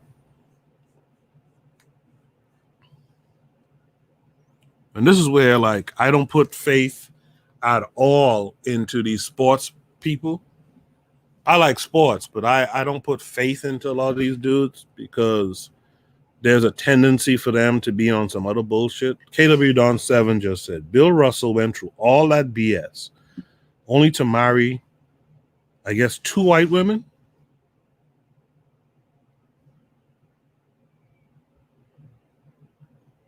Can someone confirm that? Because KW Don 7 doesn't put white, but I'm assuming he means 2 white women. Did Bill Russell really sit up here and marry 2 white women? Ladies and gentlemen, we have Oni joining us. Oni, what's going on? Hey, peace, brother. How you doing, man? I'm good. I'm good. Nah, I didn't get too much sleep, so I was like, I'll sit it out, but you know, whatever. Oh, okay. You put the invitation, so let's do it. Right. So yeah, you want to comment on this MLK Malcolm? I'm just trying to listen live, you know, and maybe something happens. But I mean, I can, I guess. But yeah, it seems like everything would happen just the same, you know. Yeah. I don't know, because like I was saying that in the chat. I'm saying that there's this brother who does like Muslim, like pro-Islam, and he's in the hood, and he's not really a dynamic speaker, but you know, he's there, he's doing it, and like real talk, I think most conscious people today just ignore him. You know, I'm thinking actually when I think about it, Carlos Cooks was kind of like, I'm just gonna ignore Malcolm. You know what I mean? Yeah. Like Malcolm got big because of that documentary, but I don't personally see Wazungu doing that again. Like, you know, like he really put in some measures to not get anybody popular again. Mm-hmm. And so, yeah, I don't see it. Like, because especially in today's day, like he would just be another voice that like we've all heard before, but you know, with that Islam stuff, it's like, yeah, forget it. You know? Yeah, forget it. So, but so why would the youth not really mess with the 3 of them? Your response was about what would happen to the 3 of them mostly, but why would the youth, in your opinion, not really take on their messaging? Now, we got to be honest, particularly if we're talking about America. We got to be honest about the youth in America. You know what I mean? Like they're not really too political. Like the only political issue I see is that police brutality issue. Yeah. But like the youth of today, like you pointed out and Chaka pointed out, they're not really like there's nothing really so pressing to them. Like they're comfortable. You know what I mean? Like they're comfortable and you know that pressure, you know, like that desegregation or that, you know, confront racism is like not there. You know, like real talk, black youths are like about their TikTok videos right now. You know what I mean? Like if we really speak in facts, they're about their TikTok videos. You know, and I mean, like Malcolm, Martin, and Marcus are not really. Like, it's just not about that. You know what I mean? Right. Daily affirmation by Pauline typed 1 again. What's the 1 for? Coach Pete says the problem I have is that they say they are fighting for black rights, but who do many of them marry? Yeah, that's a common thing. We just got to be honest about that too. The so-called black celebrity is not really all in on their group. You remember OJ famously said, "I'm not black, I'm OJ." You know, they're just not. That's just what it is. They can't wait to get up around some white folks and get up between the legs of some white woman. You know. Yeah, I think celebrities, like, I try to avoid celebrity talk, but like the one thing you know about celebrities is they're bought and paid for. You know, like somebody bought them already, so because of that, like they're on a contract, and the thing is this too, like we have to understand too that when you don't, it's like you go back to he who feeds you controls you, right? If you don't, it's like what happened with Nicki Minaj, you know. It's like you talk out of line for just 1 second, you know, and then the whole machine is going to come and like just destroy you, you know. Out of nowhere, her husband is being charged with, you know, these other things, and it's like, you know, it is what it is. But like that's what, like, we could see in real time that there are leashes on people, you know, and you know, maybe in some universe, maybe today they might not just outright kill Dr. King, you know, maybe, but they would have like just destroyed him. You know, it would have been, you know, Dr. King is talking reparations or whatever, and they would say, okay, well, this is the woman that you raped, and this is the woman, you know what I mean? And then like everybody's just gonna be, okay, he's a whole rapist, you know. Now, I'm not saying that he is, but that's what they're gonna do. And then, you know, we saw what happened with Malcolm X, you know. I think it was like a few years ago, where this guy comes out with an autobiography and he's just saying, "Oh yeah, Malcolm, weren't you doing this with some sort of guy?" You know? Yeah, Manning Marable, right? Yeah, Manning Marable, right? So it's like they have this whole machine to discredit and destroy you, and they refined it after Garvey, and especially after Malcolm and Martin. So, you know, like that whole "we got to stop the Black Messiah" thing, that was a real thing. And if it were to come today, it's like, yeah, the young people, they're going to like Beyonce is going to be big. You know, like there's it's very unlikely that somebody with that sort of tremendous platform is going to become popular today, because, you know, they now have the algorithms, you know. Like look how many people are allegedly watching your show right now. You know what I mean? And what is it, 2 right now? It just went from 3 to 2, and we know damn well there's more than 2 people. You know what I'm saying? Right. So it's like, you know, they have these algorithms. They're not going to allow anybody to be big, and if they do become big, they're going to be the Tariq Nasheed types. They're going to be they're going to be those types, and unless, like, only person I could see going into conscious peace would be Garvey. You know, Malcolm when he was younger, sure, he probably would have done that, but that's all it would have been. He would have just been one of them cats that you see on you know, that stage, that YouTube channel where people have conscious debates. You know, where the Muslims come debate whomever. Right. It's on that or whatever. Like, it's just gonna be one of them people. So it's like, yeah, you know, like young people would engage them like that. You know.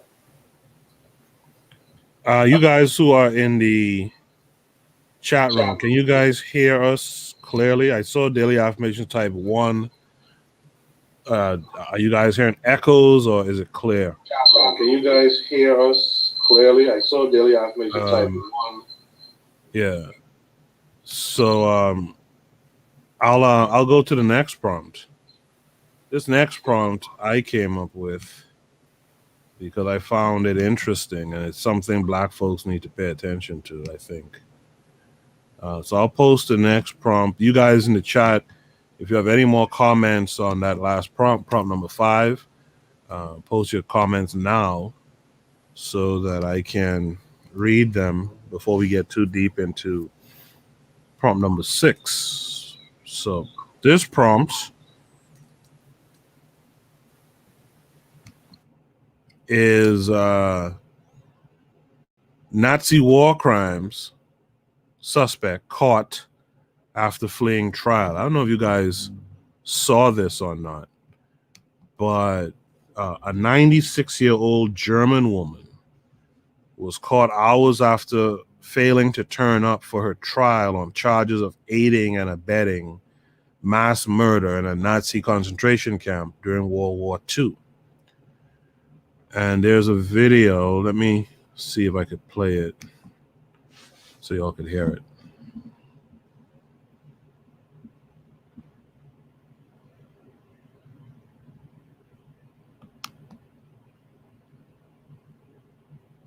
Hold on. And it slows up. Hold on a second.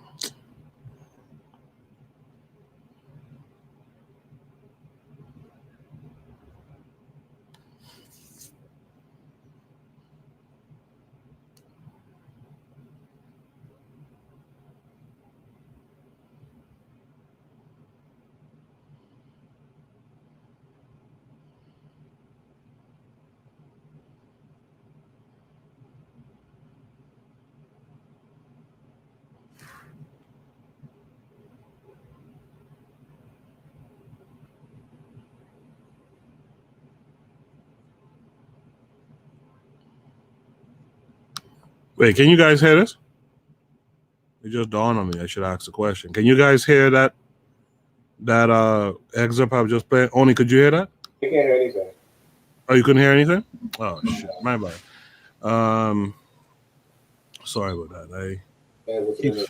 I keep forgetting this. I keep forgetting this thing works differently. Anyway, the video is about basically this German woman, 18-year-old German woman, right? She was 18. She was a typist for the Nazis, right? Like a secretary or something for the Nazis.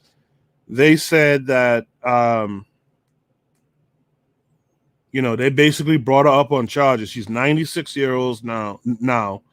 They brought up on charges for aiding and abetting, and I guess helping in some form or fashion, the slaughter of these Jewish people back during World War II. Now, I asked you the question. I was trying to play it, but I'm not sure how to play this stuff on this platform. I asked you guys this question. How is it these other folks know that they're going to go after someone who didn't physically harm anyone, someone who was sitting at a typewriter during this time, but because of the uniform she was wearing, they went after her. She failed to show up for the trial at 96 years old, and they still went after her, How do you feel about that? On the one hand, and on the other hand, how do you feel about the fact that black folks ain't doing that kind of stuff? Black folks aren't going after people who perpetrated crimes against them. Only, what do you think about that? When I was younger, you on the buses in New York, right? Mm-hmm. And like these old white folk would come on, and the sign is like, give your seat. And I'm like, why would I give my seat to somebody who probably once upon a time did something bad to one of my ancestors? You know what I'm saying? Like, mm-hmm. like real talk, I could, on one hand, I'm like, why you, you go after some 90-year-old woman, like, you should have caught her in the act. There's like some sort of statute of limitation, I'm sure, right? But mm-hmm. on the other hand, it's like, yeah, I can mess with that.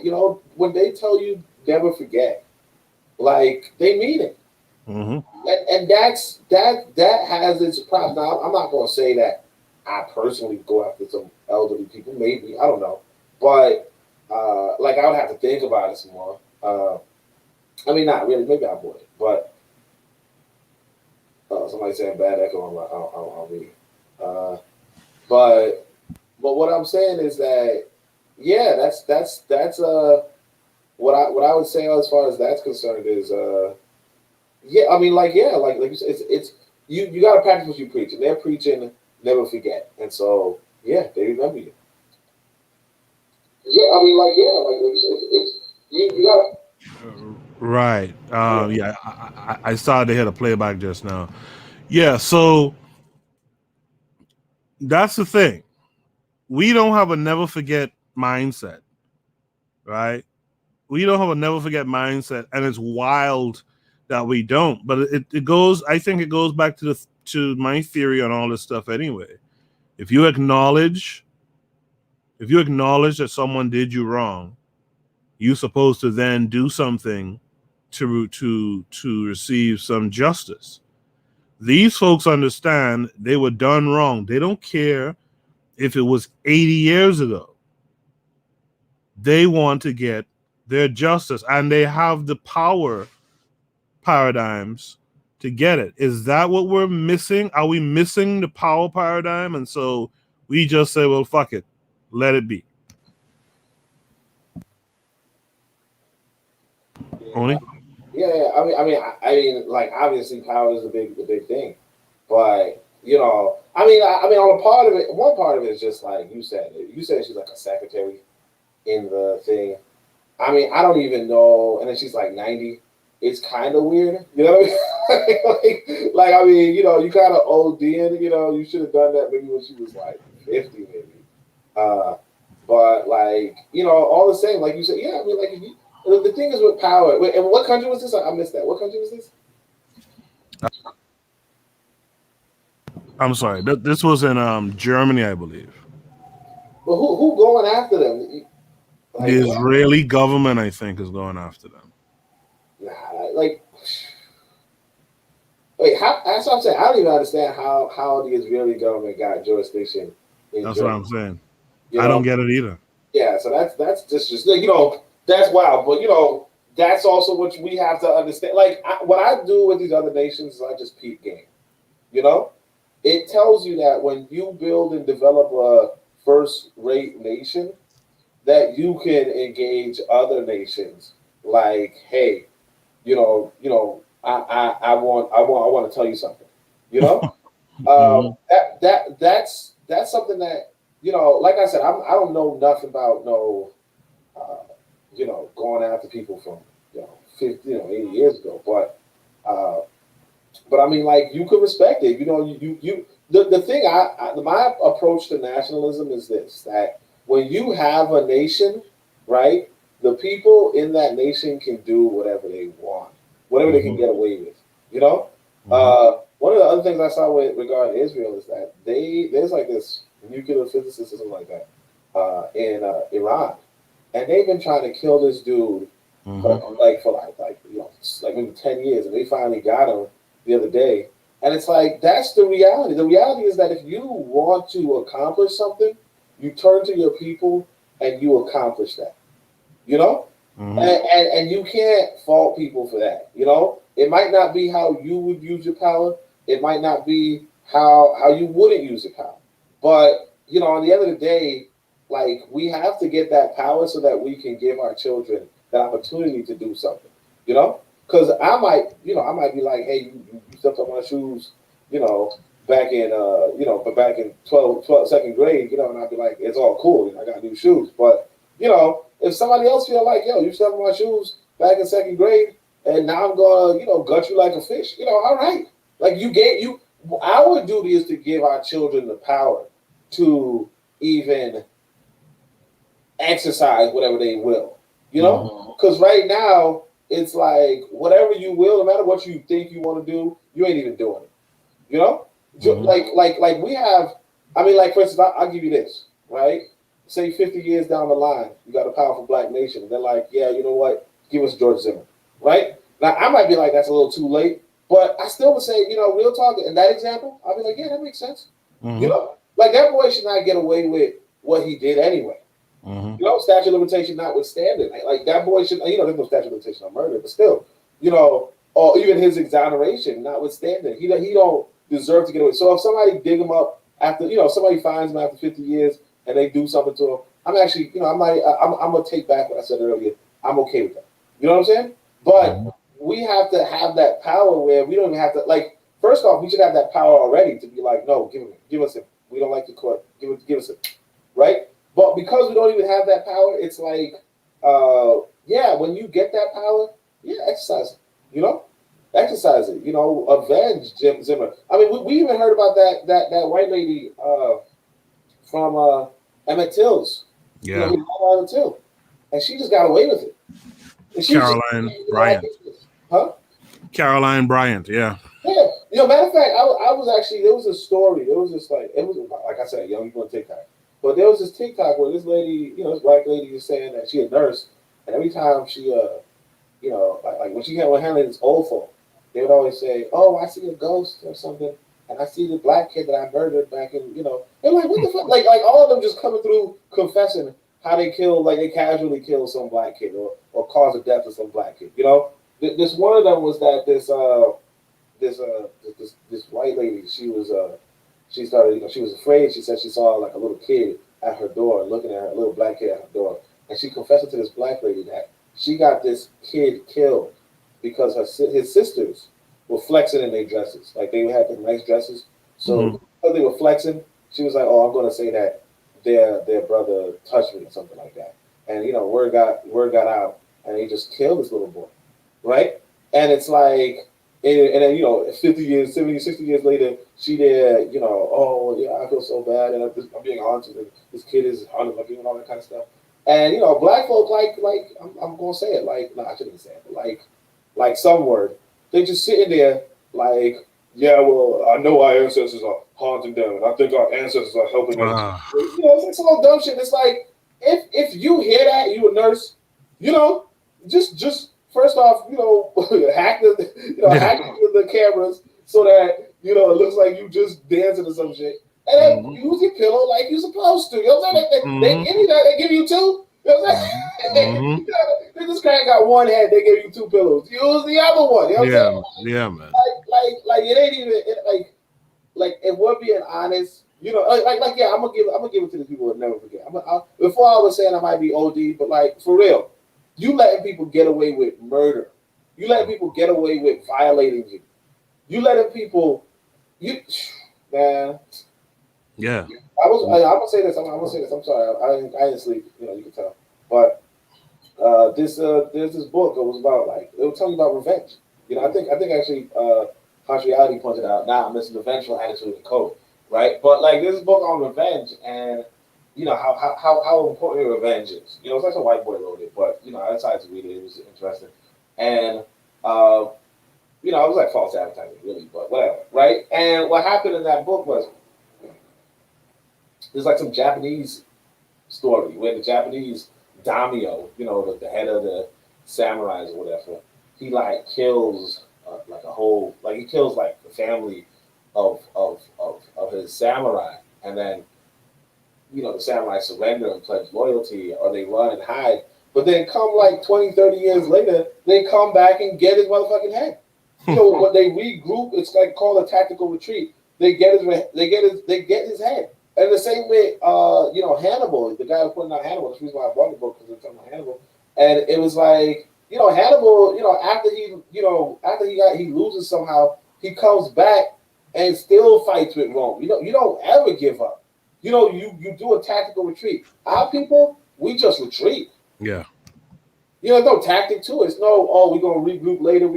No, you got this white lady on their deathbed talking about they killed, you know, some black person. You probably don't know who the black person is. That's fine. You know they ain't come to justice.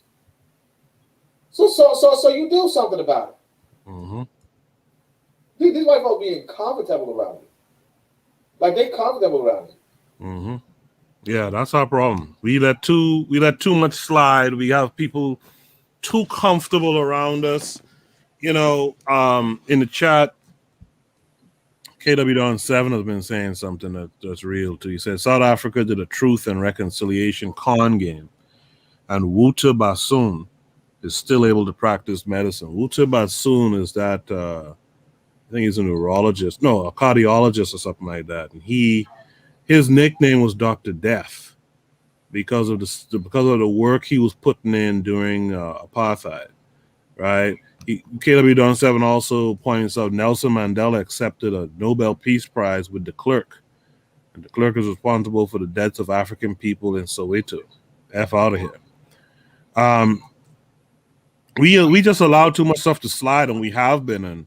And the Harsh Reality Podcast says a unified people with a code of ethics and principles do not let crimes against their people slide. But so that unified people with a code, that just sounds like a nation, right?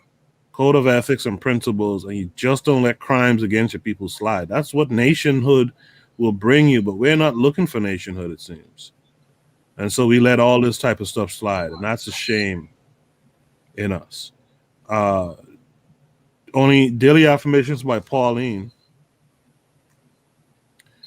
is asking, hold on, let me mute your mic because I can hear myself, is asking, what can we do in 2021 to charge the people who enslaved our ancestors? How do we trace them, or is it possible to trace them? Now, as I understand it, we know who some of the big, the descendants, we know who were the largest slave owners, like Joshua John Ward. We know the families that benefited off of the trade of our ancestors, like the Chase Bank people, Morgan and Chase Bank and all that kind of stuff. So we have an idea of some of the people to go after. People have proposed going after them. Only, do you have any answers to this prompt? Yeah, that's what I'm saying. In 2021, you got to be building for 2022. Yep. You know, in 2021, you got to be building up. You know, as you said, you got to have your abundance. You got to get your nation state. You got to get your nation right. You got to do your research. You got to find a way. It's all about the tactical retreat. You know, the story about the samurais or whatever is that they were like, they couldn't win a fight then and there. Like, you got to know when you can win and when you could lose. You know, I'll tell you, one time I was accidentally talking to, and I guess, right? I was accidentally talking to one because I was on like Reddit or something, and it was like a black forum, and this person was talking, and they're like, you know, my grandfather was in like basically it was like a quadroon or something. No, it was like 1/4, you know, they were like 3/4 black, I think, right? And so, but they knew their grandfather or something like that, or grandmother, whatever, right? But the person was in Germany, right? During this, you know, whatever, right? And I was like, you know, we was talking because I just thought we were talking about other people, whatever, right? But eventually, I got them to admit that, realistically speaking, when they were in Germany, they couldn't do anything to stop him. You understand?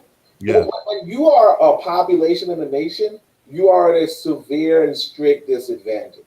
So what can you do while you're a population in a nation? Go get yourself a nation.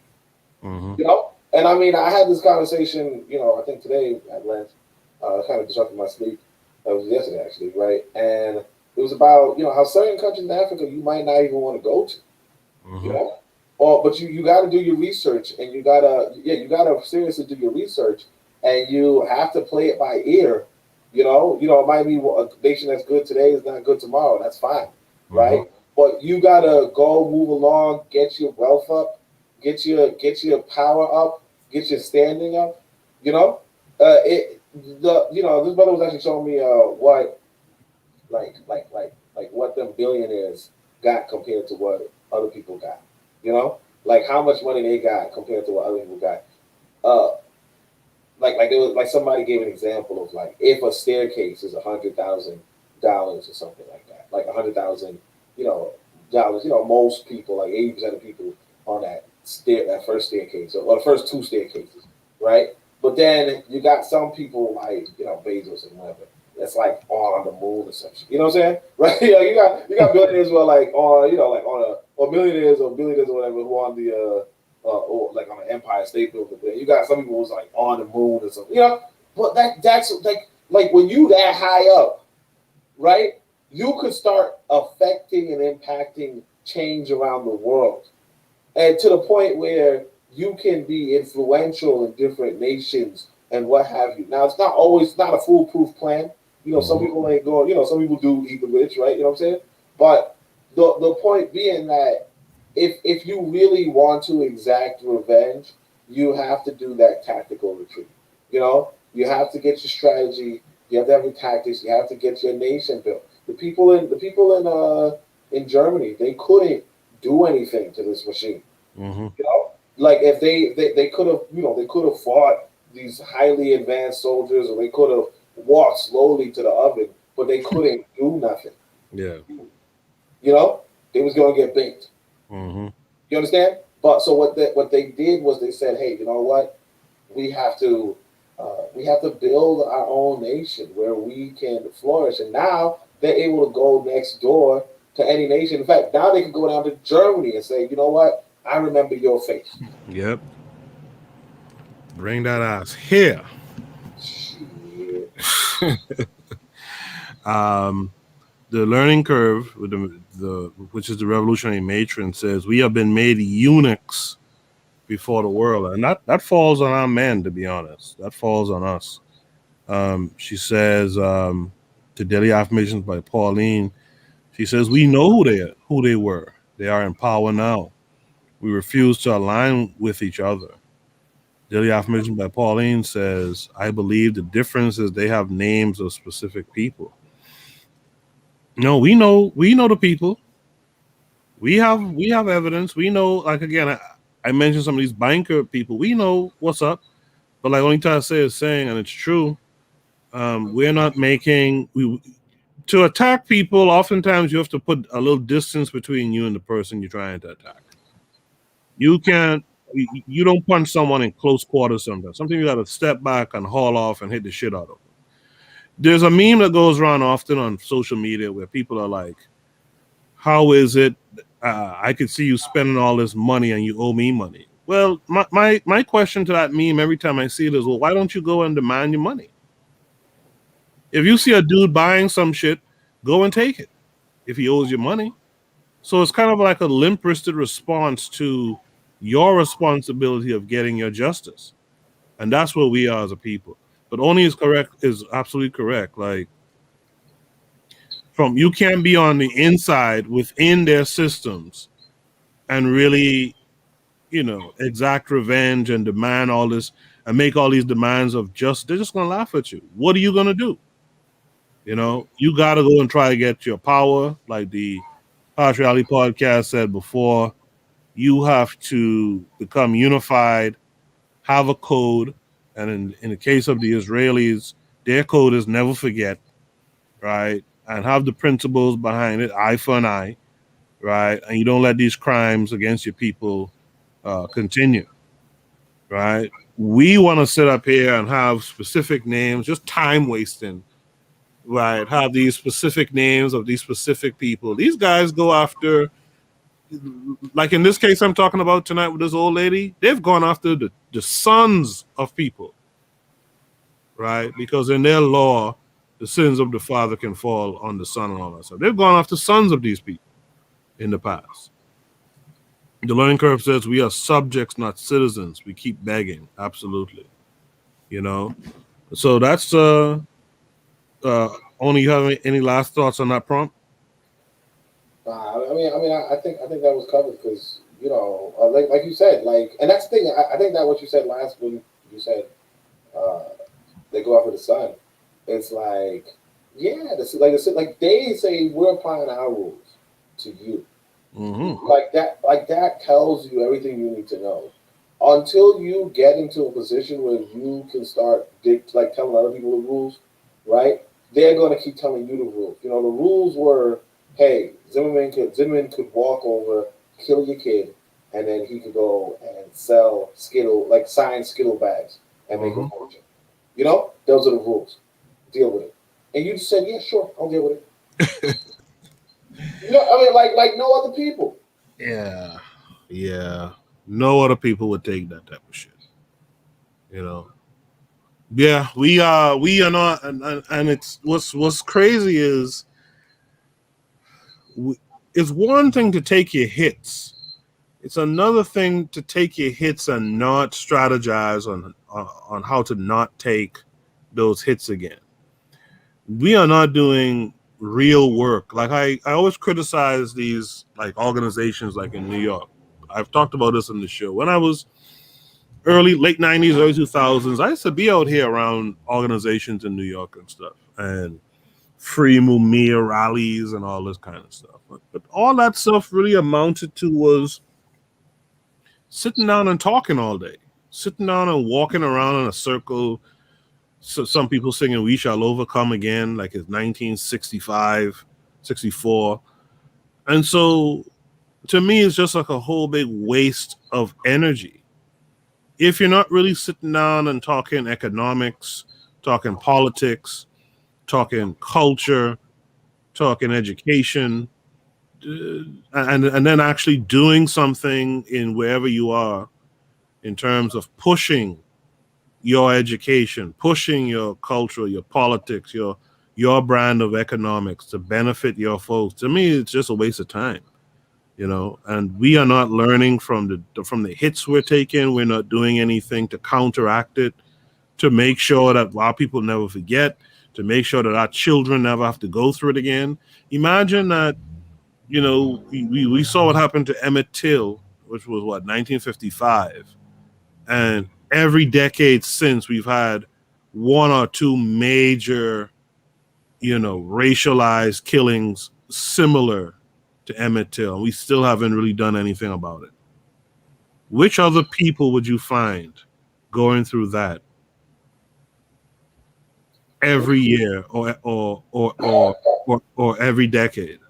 Yeah, there was this Ethiopian guy. He was like somebody was using him as an example, saying, "Oh yeah, this guy's a bigot and he doesn't keep Black Lives Matter and all this stuff." But the dude was making this joke, and I don't think he should have done it twice, right? But he made the joke where he said, you know, when the civil rights movement was kicking off and like things were looking good for everybody, right? The Jew changes, but some people change things to be about like in their media, right? They gave stories of what they could become, of how, you know, how this, you know, blah blah. Like you said, like they were talking about economics and let's build and let's make a nation, let's be our people, let's go back to our roots, let's do all that stuff. And then he was like, and this is some Ethiopian guy, he's speaking, you know, whatever language he's talking, but he's like, when it came to the, you know, Black Americans, he was like, oh, but they just, you know, want about what was done to them.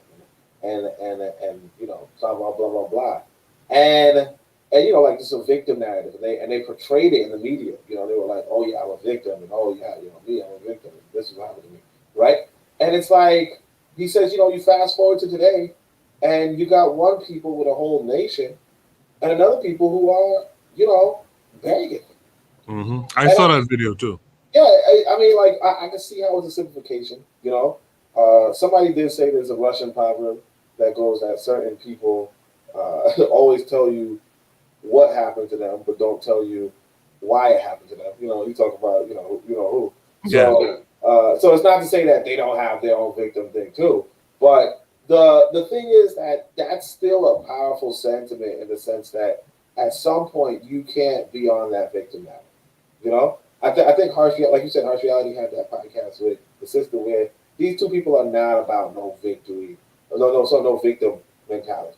Mm-hmm. You know, and that's how you can advance as a people. You know, if you're collectively about how can we be victorious, right? You are already ahead of the curve. Yep. But if you're collectively about, oh, we stay losing, right? Chances are you're gonna stay losing. You know? Yeah. I mean, I want to say this because it's like people know that. I think some people say that like mental is like half of the battle. You know, if you finna fight somebody or you finna compete somewhere and you don't think you're gonna win, like chances are you not gonna win.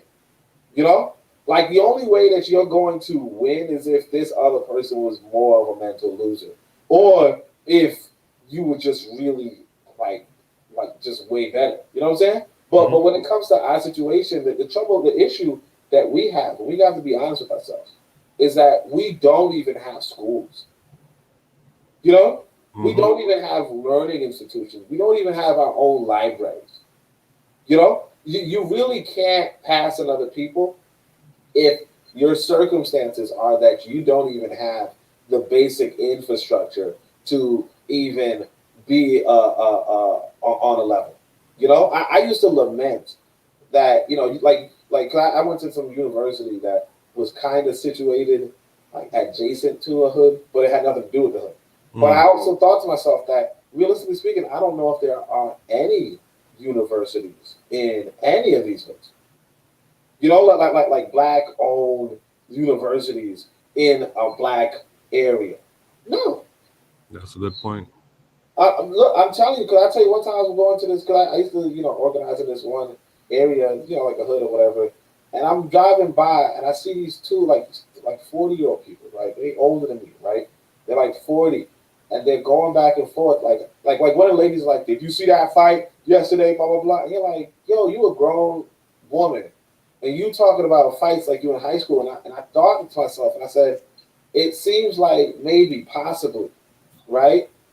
That's where she stopped exploring the universe. Right. You know, back in high school, she just stopped thinking about bigger issues. And if you put a bunch of people together who really stop thinking about bigger issues, you know, chances are that's where they're going to be, even when you revisit them 20 years later. Mm-hmm. You know, and it's a tragedy, but you know, we don't even do that. But whereas these other people, I'm telling you, like I used to come from my meetings. I had meetings, you know, I had weekly meetings, but I was like one of the few people having weekly meetings, you know, like weekly conscious meetings. I was one of the few people that really had that. But when I came back, you know, from my meetings, I saw that they were coming back from their meetings. But they're coming back from their meetings where their whole community, because I passed through their neighborhood, all the men in their community meeting up in a building, and they're discussing business. And I know they're discussing business because I tell people all the time. I was walking behind them, you know, they were just ignoring me. It was like I had a janitor outfit or something, you know, whatever, right? But they ignored me, and they were just like, yeah, you know, my son needs to, you know, get involved in this. And you said you have a steel factory? Like, yeah, I have a steel factory. I can get your son a job. It's like, that's what they're doing. They're making connections. Every week, they're discussing how to better their community. And every week, we don't do anything of the sort except for going to church. And even then, that's not it. Mm-hmm. Like you know, you said, I pointed it out, but you know, they do worship and we do worship. Mm-hmm. You know? And look, I want to say this. I'm sorry. I don't want to. No, talk. But like I walk by some of their houses, man, and like in the window, like you can look into their like houses, like the glass or whatever, right? You can see in the window this dude has this they have like these big bookshelves filled with these expensive books. One time I was selling my book by hand, right, or trying to sell my book by hand. This one black idiot. Nah, I shouldn't say idiot. He did my books. I shouldn't say. But he was there coming at me like, oh yeah, I spent like maybe like $100 or $200 something on one of these old Talmud, you know, right. But anyway, but the thing is that, and he's like, oh yeah, but it's a lot of alchemy things in this and a lot of, you know, just like pseudoscience stuff. But the point is that they have these books that are from their ancestors on how to dominate other groups of people, how to win wars against other groups of people. And they're studying, like they have these people in their community, or respected in their community, studying this stuff, you know? And I'm talking about in their neighborhood. Mm-hmm. If every man in your neighborhood is meeting up every day, and I know it got to be only men, but I'm just saying, like this is what they do. Because you see, like I'm saying, you walk in the area and all the women out there with the kids with no guy in sight, and all the guys are in this building, you know, sometimes doing music, sometimes, you know, just talking, chatting, you know. And I know it's function because, like I said, I walk by it and I see like a bulletin board on the inside. So it's like, you don't got no bulletin board for no residents. You know what I mean? That's you talking business, right? Mm-hmm. Mm-hmm. So you know, like I said, if you had that in your neighborhood with all the men get up, you ain't gonna have none of that crime stuff. You know, you ain't gonna have none of that gang. You're gonna have people saying, "Hey, you know what? I know you. We working together. We building together. Let's do that." That's all you need to do. And you know, I think Learning Curve just said, "Pay our thinkers." What we know that they do is they get a community war chest. Yep. You know, that tithing stuff is a community war chest. We do the stupid thing where we give these pastors the tithes. We say, hey, here you go. Here's the ties. And the guy's like, okay, cool. I got me a jet. That's stupid. You know? You know, one of my favorite pages in the Blueprint for Black Power, right? You know, it's not really my favorite book, but there was this one page where where Amos is like quoting like New York Times, and it's this Christian, this church guy who takes his tithes, and his community is poor. Okay, they poor. They're not even like middle class, or they're not like a super church. They were poor. Their tithes was food stamps. He took those food stamps, opened up a grocery store. With the grocery store, he ended up employing a whole bunch of people and getting a whole bunch of other businesses, just from that collective economics. Very simple stuff you could do, but instead of us saying, you know what, we as black men, we need to get together and do this kind of stuff, we sit back. And I'm telling you, they do this every week. Kwame Ture said, it's not that white folk are superior, it's that they are better organized. Because what the Klan man does is that he meets every week to discuss his racist ideology.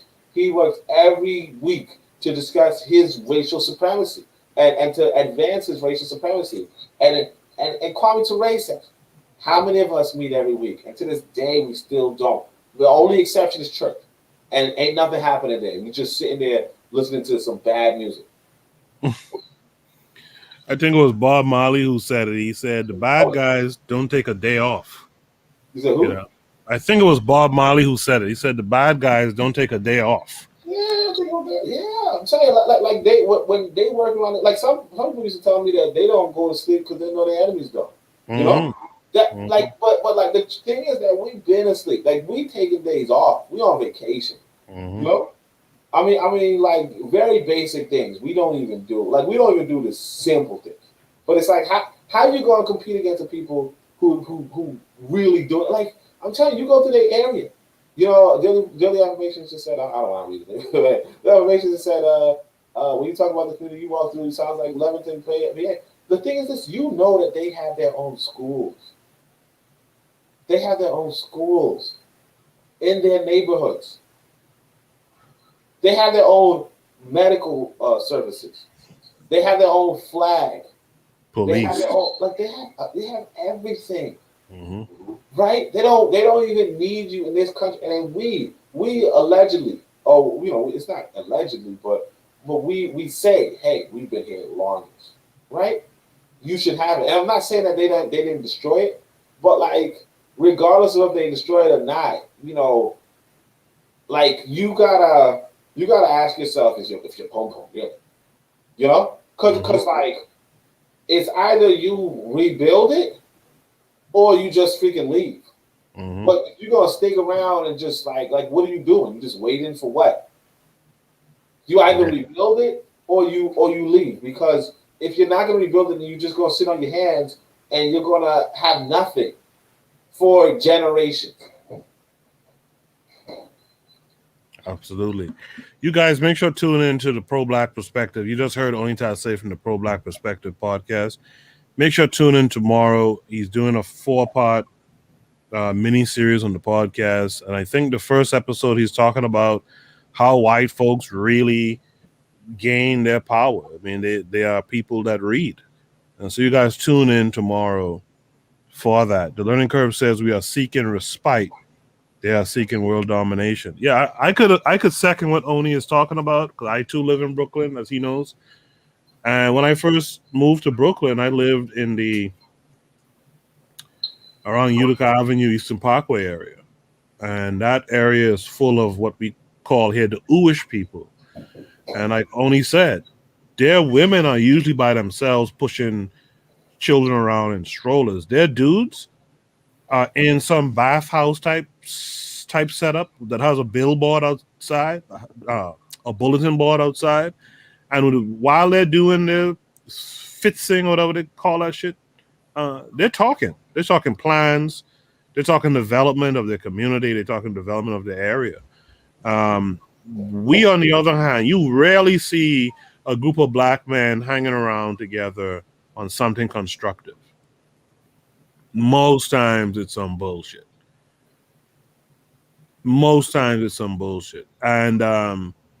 And even amongst conscious black men, to be quite frank, even when you see them stand up talking, most time that's bullshit too. Most time that's not really about building anything. It's about protesting some shit.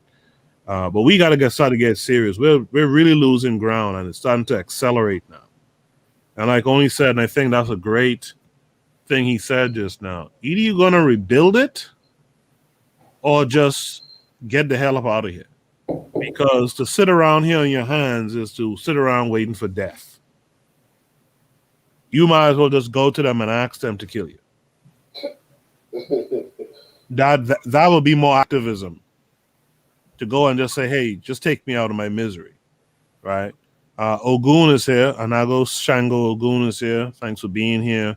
Daily Affirmation by Pauline earlier said, by the way, did you read that George Floyd's brother is upset that Senator Scott Graham lied to him about getting police bill passed? Does this mean the family has lost their leverage? Well, first of all, the brother shouldn't be upset about nothing because he's a fool to believe in these folks. The Harsh Reality podcast talked about that in the recent episode with D-Web and El Miguel. They talked about this at length. I suggest you guys go listen to that episode to hear that conversation. It's a good one. They probably messed up, like D-Web and them said, just naming the damn thing the George Floyd bill, right? Because, again, it's like critical race theory. These guys don't want to hear about the bullshit that they know they did to you, you know? The learning curve says the family never had any leverage. Yeah, they never had a chance with this thing. Why would they take away a crucial aspect of power from their police group that protects and carries out their will here in America, right? Which is that qualified immunity stuff, right? Only you have any take on this? Yeah, I think Harsh Reality and them, you know, like they spoke about it. But, you know, the only thing I would say is that there was this story once upon a time. Oh, yeah. So, like I said, I used to be the UAM. And so back in the day, there was this killing in Brooklyn. I can't remember the name of the kid. Like this one boy, you know, he's a mural on Fulton, I think. Mm. You know, like, you remember his name or not really? All right. But anyway, this kid, I actually wrote about the story in the story of Al Sharpton. But there's this protest that happens after he's killed, right? And the protest, it turns out black folk have a pattern where, you know, obviously we get paid on Friday, so we out there, you know, patronizing the white boy on Saturday, right? So what happens that the boycott was, on Saturdays we're not going to shop, right? And I guess that meant they're not going to shop, you know, period in this particular area. And they said we're not going to, it's Howard Beach, right? We're not going to shop in this area until we get some justice, right? And it turns out, you know, it was actually a really effective protest, right? Because I think it was, you know, like I said, I didn't get to sleep, but I can't remember her name right now. Ida B. Wells said the white man's dollar is his God or something, right? And I mean, I'm not going to say that's absolutely the case, but for real, you know, white people feel it when you touch their money, right? So what happens is that they brought Al Sharpton, who was then one of the organizers, the guys, the kid who was killed, his uncle, and Alton Maddox to the table to say, hey, how can we end this? How can we end this boycott? Right? Like, we'll do anything, if, you know, just to end this boycott. And I guess they had, like, you know, a lot of money to offer, right? But Alton Maddox, you know, honest black guy, says, well, we want the name of the kids who killed him, right? Because what happened was that I think this brother was, I think some white boy, no, sorry, some black guy kid was walking around with a white girl, and the white community there, like the white kids didn't like it, and so they called, you know, their people to go and get some black kid who was walking around with a white kid, with a white girl. And what happened then was that they found some black kid who wasn't the kid that was walking around, and they got into a fight and killed him, right? Like a couple of them just beat him up, and you know, one of them had a baseball bat and like whatever, right?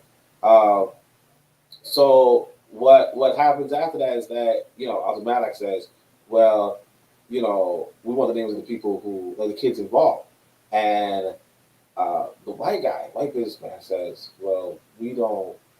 like we would never betray our kids, something like that. Like we don't, like that's the one thing we can't do. We can't turn against our own kids, right? And then Automatic said, well, we ain't got nothing to talk about. And he was like, all right, guys, let's get up and walk away.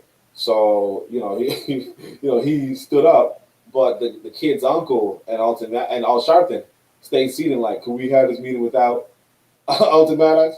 And so Al Sharpton then, moves from tracksuits or whatever to business suits. You know what I mean? He gets paid. And the protest is over.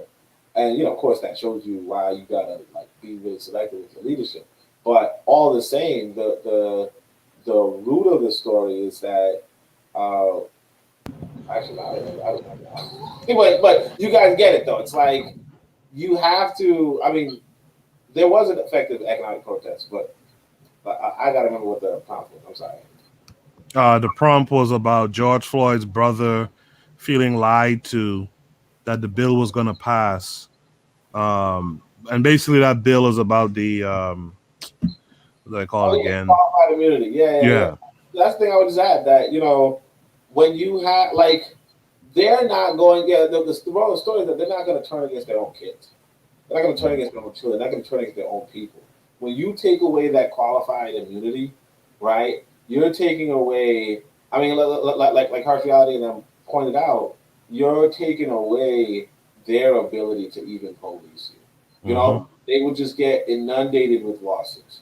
If for instance I'm being arrested or whatever, and then the handcuffs are too tight, I'm gonna be like, hey, look, here's a lawsuit, and the guy's going to face, is he gonna face issues for that? No, they nobody's gonna sign up for that. And no one like you have to, like, they need that kind of protection. And because they need that kind of protection, forget it. Like it was DOA, right? And that's for the dude to be all, well, I'm upset with, like, okay, you should be upset that some dude just killed you in private. You know what I mean? Like, that's what you should be upset about. Yeah, I mean, begging these folks to be fair and to go against their own is just ridiculous. Like, they're not gonna go against their own people just to be fair, quote unquote, fair to you. It just doesn't make sense, I think we covered that prompt pretty well. I'm going to move to the next prompt, and it's simply this. I'm going to put it in the chat. The final Shoot the Breeze prompt tonight is R. Kelly. Question. I'm going to do a station ID. We'll come back on the other side and we'll discuss this prompt. I'm going to say something in this prompt that folks might not like. It might be a little bit controversial. So you guys stay tuned. We'll come back on the other side and we'll have this discussion. You are listening to the Bitter Medicine Podcast on KWAZ Radio. This is D Webb with the Harsh Reality Podcast, asking you to tune in where we tackle the news of the day that affects our community, only on KWAZ Radio.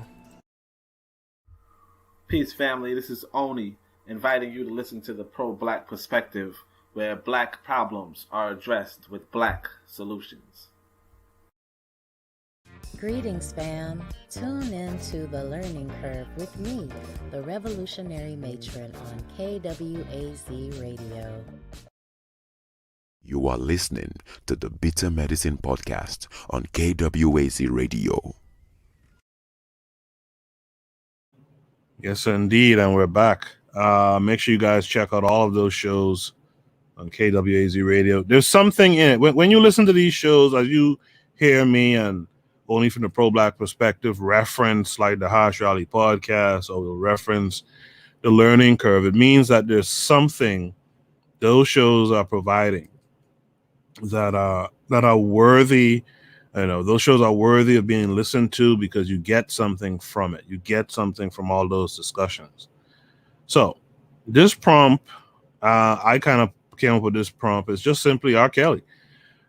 We know R. Kelly just was found guilty for a RICO charge of child sex trafficking or something of that nature. But we should know that the reality of it is that R. Kelly is being punished for the bullshit he was doing back in the day in the early and mid 90s, for which we actually saw a videotape of some of the bullshit he was on as well. And I want to be clear, we know R. Kelly is a pedophile, a serial pedophile at that. So that's without question. What are you guys' thoughts on the actual charges that they got him up on? Some people think he's been railroaded. I think there is an aspect of that here, but at the end of the day, the dude's guilty of what he did. But now where you guys are going to get upset with me in a second is I'm going to challenge the notion of accountability. See, a lot of folks talk accountability, but their accountability is selective, highly selective. And I'm going to challenge an aspect of accountability that most folks won't talk about. But first, let me ask Oni, who's here with me on the panel. Oni, what's your take on what happened to R. Kelly recently? Well, see, I actually haven't followed like what happened to him recently, so I don't know. I just heard that he got arrested or something, or he got charged or something. Maybe you can fill in the audience what happened. So what really happened with R. Kelly is this: they came out with this documentary, Surviving R. Kelly, where they had some of the ladies, grown adults now, but they were teenagers back in the early 2000s when a sex tape was leaked. And in fact, that sex tape, to show you how deep that shit goes, that sex tape where they had R. Kelly on there, and one of the girls in particular, you could just tell was underage. She had to be like 13 or something like that, 14. And they brought back a lot of those girls who were around. If they weren't on that tape, they were around the scene at that time. And that documentary unearthed the history of R. Kelly, and it talked about R. Kelly marrying Aaliyah when she was like 15, the late singer Aaliyah. And right after that documentary dropped, they brought back up these new charges, because in the documentary they show allegedly these young girls. Again, I don't think they were underage per se, but he had some young ladies who their parents were trying to get them to come back home, and I guess he had them in such a way where they weren't leaving his side, and he had them kind of locked away in a hotel room and all this type of stuff. So that's what happened. So they brought charges up against him in Chicago about this stuff. And along the way, the charges are about, like I said, it's a RICO charge, it's a racketeering charge, like he was transporting these women for sex, etc. And so he was found guilty of that the other day, and he faces life imprisonment. Daily Affirmation by Pauline says, I know what. I read that allegedly he is going to talk about other folks who did things too. I mean, that's what these dudes do. But with more context, Only, what are your thoughts on R. Kelly in general, I guess? Well, I mean, like, everybody know, like, I thought he was a sick person, you know? I think that they should have locked him up a long time ago. You know, my thing is that I was boycotting his music for a minute.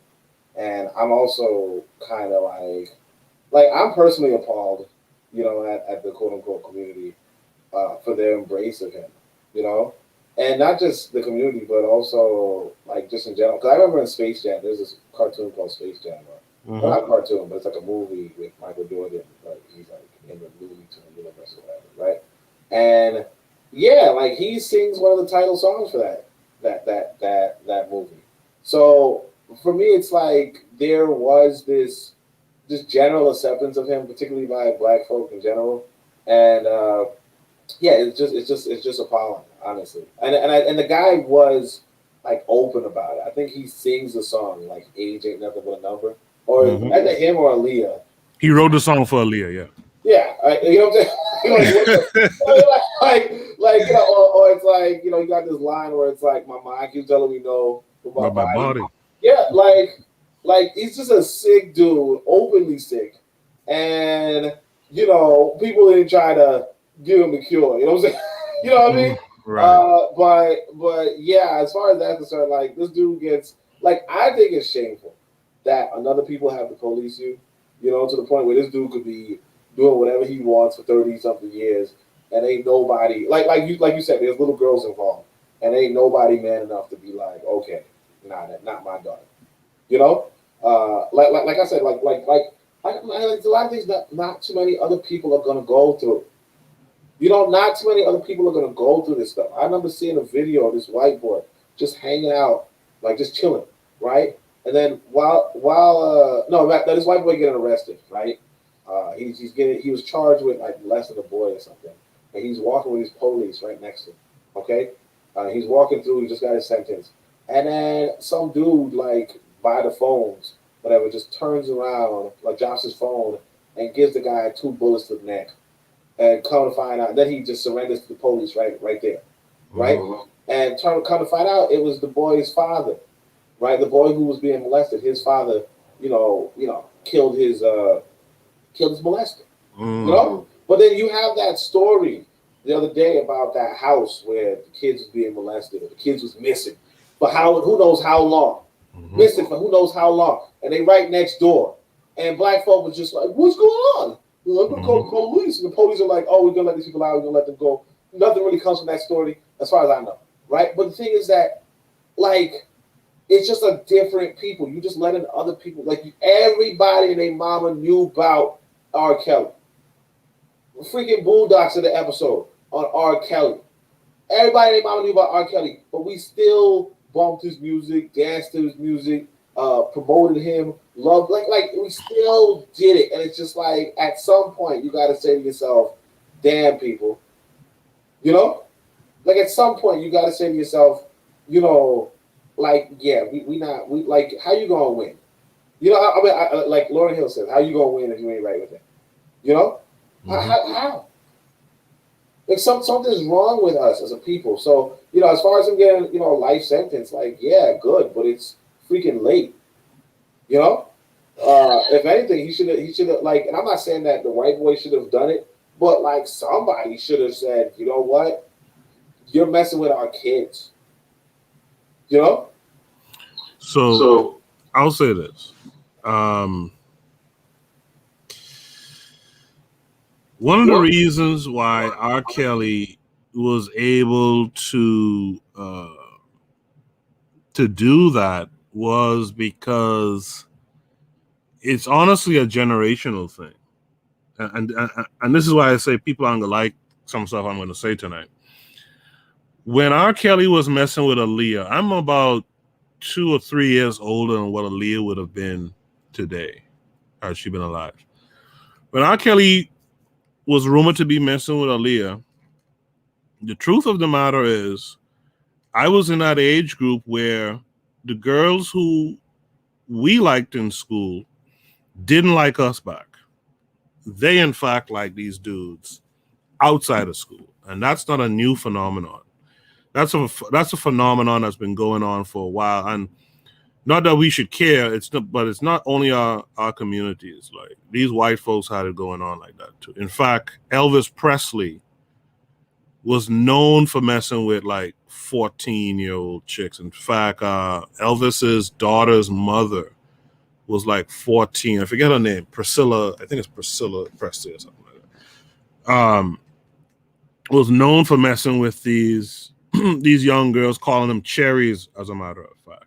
And again, not that I particularly care about what they do, and I definitely ain't trying to use them as some benchmark to exonerate our folks, but it's a generational thing that's been going on, and we've allowed it. The reality is, our grandparents and great-grandparents were 14 and 15 and all that kind of stuff, right? And the reason I'm talking about this is because what I want to get to is that personal responsibility. In particular, of these young ladies too. And some people are going to throw up their hands and say, oh, how can I put personal responsibility on them? Dave Chappelle had a joke around this R. Kelly thing like 15 years ago, maybe even 20 years ago now, where he talked about how old is 15 really? And he talked about the fact that, and this is not uncommon, it's not uncommon to hear a 15-year-old boy, for example, have to work and provide for their family and all this kind of stuff. He talked about how he was doing sets in the comedy clubs and all that kind of thing. And so what I'm getting at, and I think what he was trying to say is like, at 15, for example, he was, ragging on the pee on you stuff. At 15, you're supposed to know, get the fuck out of the way. It's the same thing with these 15-year-olds who go behind R. Kelly. There needs to be some accountability on some level for them too, in my humble opinion. R. Kelly is an adult, of course. He's a bit of a dullard because he can't read and all that kind of stuff. And so I saw someone arguing with you about the fact that he was abused himself. I don't really care about that, although there is the saying, hurt people hurt people. But these young ladies they have to answer to some of that too as well, and their parents in particular. One of the things in the documentary they showed was like R. Kelly had this, he was supposed to be bringing up this 14, 15-year-old girl in the music business, and her parents wholesale sent her to go live with R. Kelly. And I'm like, God damn, y'all are my age. Y'all are old enough to know that R. Kelly was married to Aaliyah and had to get that annulled, and the word is that he had gotten her pregnant at 15 and all kind of stuff. Like, y'all know better than this shit now. So there's a personal accountability that needs to be held for some of these other folks, not just R. Kelly. Do you have a thought on that? Yeah, I think I saw that. I think Boondocks had. Oh, sorry. Yeah, my bad. I was really much for a second. Yeah, I think I saw something like that where I think it was, like I said, I only saw this in Boondocks, and there was like this woman's peeing, and like why didn't she just move? And I remember also, I think it was Chris Rock was talking about he believes Michael Jackson is innocent, and then somebody asked him, well, would you send your kid to sleep at Michael Jackson's house? So it was like, F no, you know what I mean? But like shit, I think he's innocent, but shit, you know what I'm saying? But like, yeah, I mean, like there is, see, the thing with children or the thing with young people is that, I mean, like, we know what it was like when we were younger. I mean, sure, we have some sort of sexual knowledge or some sort of sexual appetite, Like, we remember crushing on some girl when we was younger. But we also know that the decisions that we made or the thoughts that we had when we were younger weren't really all that developed or even that comparable to the decisions that we made when we were older, Because I could tell you that, yeah, when I was 15, I was definitely crushing on some girl. But I was also like, I don't know, like buying into like Democrat or Republican rhetoric. You know what I mean? Like you're not as worldly, you're not as experienced, you're not as knowledgeable. And I mean, not to say that there aren't young people with sexual experience, but that's, and not to say that there weren't, like you said, once upon a time, our grandparents were in that kind of life too, So it's not like that's like you said, like it could, like there is some generational impact to it. But on the other hand, you have this R. Kelly character who's just a straight up predator, and he's taking advantage of these young people, there's no, at some point we have to ask ourselves, is it even an equal, like, is it even a kind of relationship that a young person should go through? What is the gain? What is the benefit? What is the gain? Like, who really wins in these arrangements? And I mean, at some point you do say, hey, this person's an adult and they can choose to make bad decisions. But we also have to say, as adults ourselves, that even if there's a kid you could take advantage of, right? You don't. You know what I mean? Like you know what I mean? Like you just don't. Like, sure. Like for instance, let's say I got a little more money now, sure, I could go hang out at a high school. Don't quote me on this, right? I gotta interrupt this right there. But I could go hang out at a high school and like flash some money around. And I could be like, hey, these kids are already sexually active, well, these kids already know what a dick is. Not like the first time they go, other like I never heard of it. What a dick? What's that, right? But it's still creepy. You know what I mean? It's still not the right thing to do, not the right and responsible thing to do. And at some point, like you said, even if it's something generational, we have to concede that we're a part of a different economy, a different culture. Like we're not our grandparents. Like I can tell you right now, I mean I shouldn't say, but like our grandparents like went through a different life altogether. Like the Jamaica that like my grandmother's from Jamaica. The Jamaica that she was from, like it was a tougher life. She like people could like literally assault you. You know what I mean? Mm-hmm. It was not some sort of life that like some sort of living standard we just look back on and be like, yeah, that was the life. You know what I mean? She had to work. She didn't know how to read. She went through all sorts of stuff. It's tougher, And sure, if you're 18 and you still don't know how to read, well, it sucks to be you, I guess, right? But again, like it's a lot to ask, and I think the way how I would settle this, to be honest, is I'll go back to, like ancient, like I have African ancestors, In ancient Africa, there's a story of Asar and Aset, Mm-hmm. And one of the things that a lot of us misunderstand about Asar and Aset is that we're told that they were brothers and sisters, right? And that, that sounds weird, like, oh, it's incest, because they're supposed to be like the parents of Heru. Mm-hmm. And it turns out that the brother and sister remark is really comparable to like what we call brother and sister thing, like how you was talking about the lady earlier. You're like, oh yeah, sister, right? Like a brother and sister is just somebody in the same age grade as you, And so what our ancestors were saying in that story was your ideal relationship should be someone in the same age grade as you, someone because Asar and Aset is a representation of the ideal relationship, of the ideal family, right? Mm-hmm. So they're saying, hey, what we want our descendants to know is that when we think about relationships, we want brothers and sisters of comparable ages. Like you said about the generation thing, a lot of our people think, hey, no, the guy should be, a little older. Some people say the guy should be a lot older. I think the Nation of Islam was like, the girl should be half his age plus 3 or something like that. Something stupid. Oh, really? Yeah, something stupid. Mm-hmm. The math don't keep up. Obviously, because mm-hmm. You're not always going to be the same, whatever. But notwithstanding, like, yeah, there's going to be like Islam has that pedophilia stuff all the time. Everybody knows that. But that's the world where, like, I would say honestly, like the guy was sick. He's been sick. I think a lot of our community is also sick. Like incest is a thing in the Black community, particularly. I mean, people don't like hearing it, but I'm like, particularly the South, like I wouldn't mess with them.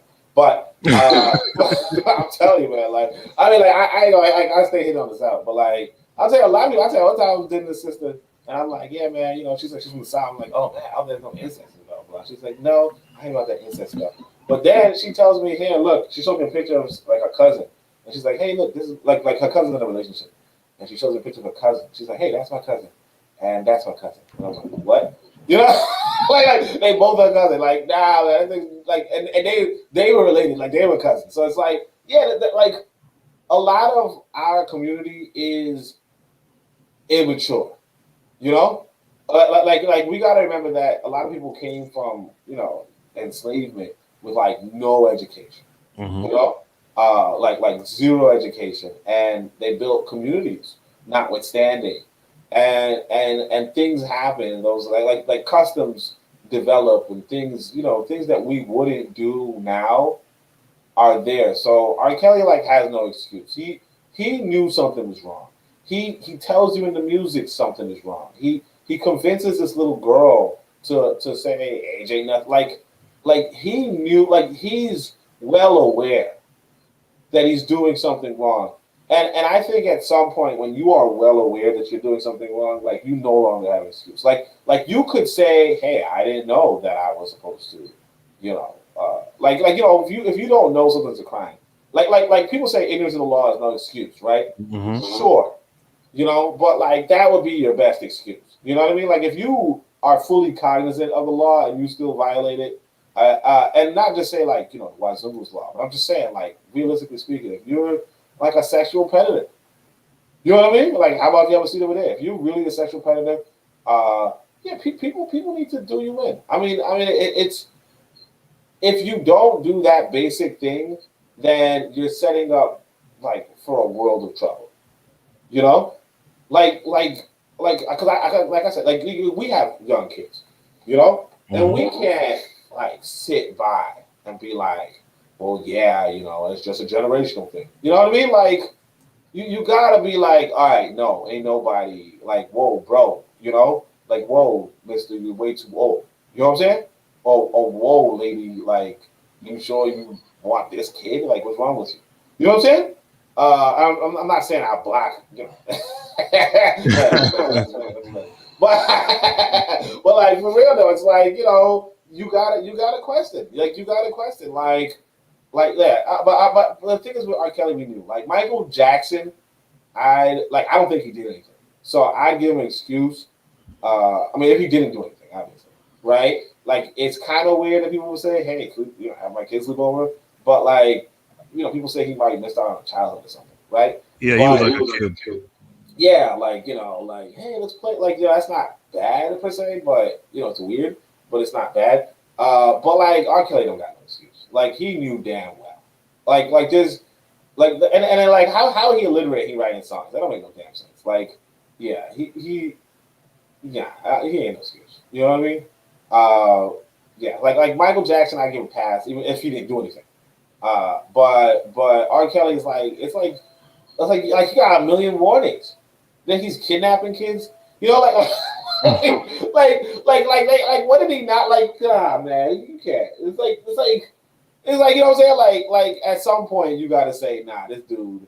And it's like 20, like it's this year. It's not even like, oh yeah, it's 1950 or something. Like with Elvis, you gotta like dig into.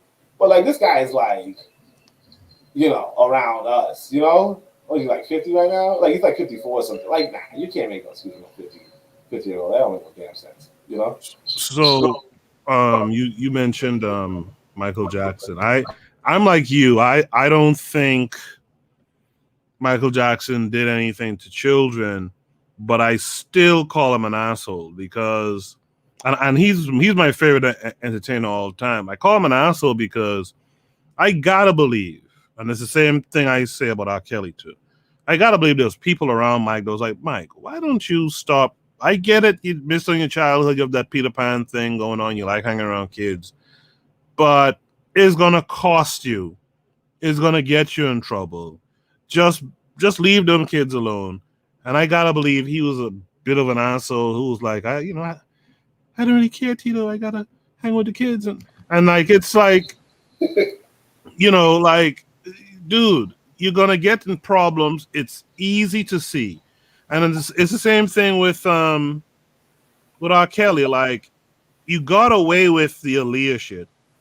Like, you got away with the sex tape stuff because he did go to trial for that sex tape stuff. But like one of the girls, they allege he got out of the girl who was really underage, like 13. They allege he got her out of town, paid her off or whatever. Like, just stop after that. Just get off of it. But the reality of it is the case that they put him through recently wasn't even about those things with Aaliyah and the sex tape stuff. It was about these women who they allege he had held hostage and had them, going with him on tour and crossing state lines and all that kind of stuff. They actually brought back the Mann Act, the act that they got that boxer Jack Johnson on back in the day when he was messing with all those white women. Daily Affirmation says, should he be sentenced to life without parole? Me personally, I don't mind it because, like I said, and like Oni said just now, he's a big enough man. He's supposed to know better. He's supposed to know better ultimately. regardless to if our grandparents was doing it or not. I do think those, and I'll stand by this. I think only differs a little bit, but I do think because folks ain't gonna like me for this one, but young girls, a lot of these young girls can be really aggressive with what they're on, and they have some responsibility. Like, again, how old is 15 really? Right? The same way at 15 I could go work a job and all that stuff and manage my money. It's the same way that they know what they're doing too, right? So there's something there's some deterrent that needs to come that way as well. But ultimately, R. Kelly is the adult. So if he spends the rest of his life in jail, I'm not too beaten up about it. Yeah, but with this, like with the kid thing, it's like this. Real talk. Like let's say, all right, like but back in the day when the lounges was open or whatever, right? You go down there, you find a lady you can dance on, grind on, whatever, right? But here's the thing, though, it's like real talk, man. Or even I give you a real example. I'm walking there. You know who's really aggressive? Black men know this. The most aggressive women on the freaking planet, I think, are these white women, right? Absolutely. Like they just aggressive as a mother, right? Like so, like I'm walking through, like I'm trying, dance on these sisters, and they not, they're like, hey man, dude, watch it. Why are you trying to dance on me? But whatever, right? They just got this attitude, right? So I'm walking, I got this chain on. This white girl grabbed me by my chain. Okay? Grabbed me by my chain, like, hey, I'm gonna dance with you. I'm like, whoa, hold it, nah. You know what I'm saying? Well, the reason why I'm bringing up that example is to say that, like, it would be the same if some 15-year-old girl or like some relative or something just starts dancing on me. It's like, whoa, pause. Like, I'm not saying that it should only be the man who takes accountability or responsibility. But first off, you as a man should. That's one. Two, at the end of the day, if it's damn, like you could get caught, like something bad could happen to you, like you better like reassess yourself. Yeah. No, I get like, because I'm real talk. I'll tell you this. This is like I tell the story. Allegedly, Partiality thinks that this is his favorite podcast of mine was when I'm talking about feminist stuff. But the way how I start off that podcast is I'm talking about how when I was in university, I had to stop a rape that was happening, like a rap that was going to happen, So this white girl brings in this sister. Now this sister's gorgeous, okay? Like arguably one of the best looking women in my university, right? And she's shit faced, okay? This white girl brings her into a boys' dorm room. Right? She's beautiful and she's shit faced, right? And then the white girl like sees that this young brother who's like a freshman at the time is kind of looking at her with like, she fine, I'm like, yeah, she fine, that's for sure. But she's shit faced, Now what happens is that I don't know, like the dude is not unattractive, let's say, right? So it seems like they are kind of flirting, but he's sober as a motherfucker, right? And then he kind of leads the girl back into his room. Now, I don't know what's going on because, even though there are young people who know about sex, I was just, one of the young people who ain't know much, right? Anyway, so I'm just like, well, I don't know. What's like, what am I looking at? And these white boys were sitting down next to us, right? One of them is like, this dude's friend is like, she's going to get raped. And I'm like, okay, I got to do something, right? So I get up because it seemed like the white girl just set up this black girl to get raped, right? Black dude. Right, so I get up and I don't know if I knock on the guy's door or not, but I think he walks out for a moment, and I tell him, "Look, dude, you can't do what you're thinking about doing." And for those of you who don't know, I kind of joke a lot. You know how Bitter Med says that he's funny, like he's just capping. I'm the funny one, right? But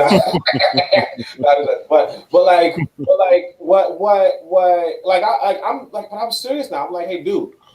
First off, can't let you do that. 1, 2, like you'll be throwing away your freaking life. Like you're gonna ruin this girl's life, and these guys are gonna freaking put you in prison. You understand? Because it is completely like it's unarguable, right? That this would be considered a rape on campus, and this boy is gonna go away for that. and this girl is gonna like be traumatized of that. She's gonna hate black men or something like that. And this white girl just set her up and was gonna get away with it. That's why I said I can't stand white folks, right? Or especially white women, right? Mm-hmm. But like, you know, because I mean, like this kid was like he wasn't no joke. Like he was built, he fighter, and he was like armed with a knife for some reason. You know what I mean? Like and he pulled a knife on me. You know what I mean? So it's not like me and him was good people, right? But I still said, look, man. First, I'm looking out for the girl. I'm looking out for him, and you know, I had to call that thing off. But it's like the reality is that, like, the reason why I'm telling you is that because this dude, even if this girl is shit-faced drunk, right? Even if, and he said, look, I can get her anytime I want. I'm like, so then get her when she's sober. Mm-hmm. You understand? Like, you have to take your personal responsibility. And if you're like you said, like R. Kelly was doing this because he was rich and he could get away with anything. He could buy anybody. He didn't respect or care about anybody. He would do anything to. He was that piece of shit. You know what I'm saying? Because of that, yeah, throw away the key. You know what I mean? Like he was a piece of shit. Yeah. I'm not saying like you were saying like there might be like if it was somebody else, you know, like I said, you know, like the girl was talking about her cousins were together. Like that's some nasty stuff, obviously. But you know, at the end of the day, it's like, okay, that's you guys' life. That's weird. I just don't want a part of it, right? But here you are, you're gonna use your money to do the shit that you shouldn't be doing anyway, right? And you know, nah. Like just throw away the key, you know, because the reality is that like there are guys like this. There are guys who do worse than R. Kelly. A lot of them who get away with it. You know, some of them end up in prison, like serially in prison, and they keep getting out of prison and going back doing the same thing. Like I said about this girl in the South, she was talking about one of her, like the reason why she don't listen to the family is that I think like one of her uncles or something like that was just like molesting the different kids in her family. You know what I mean? Like raping kids in her family.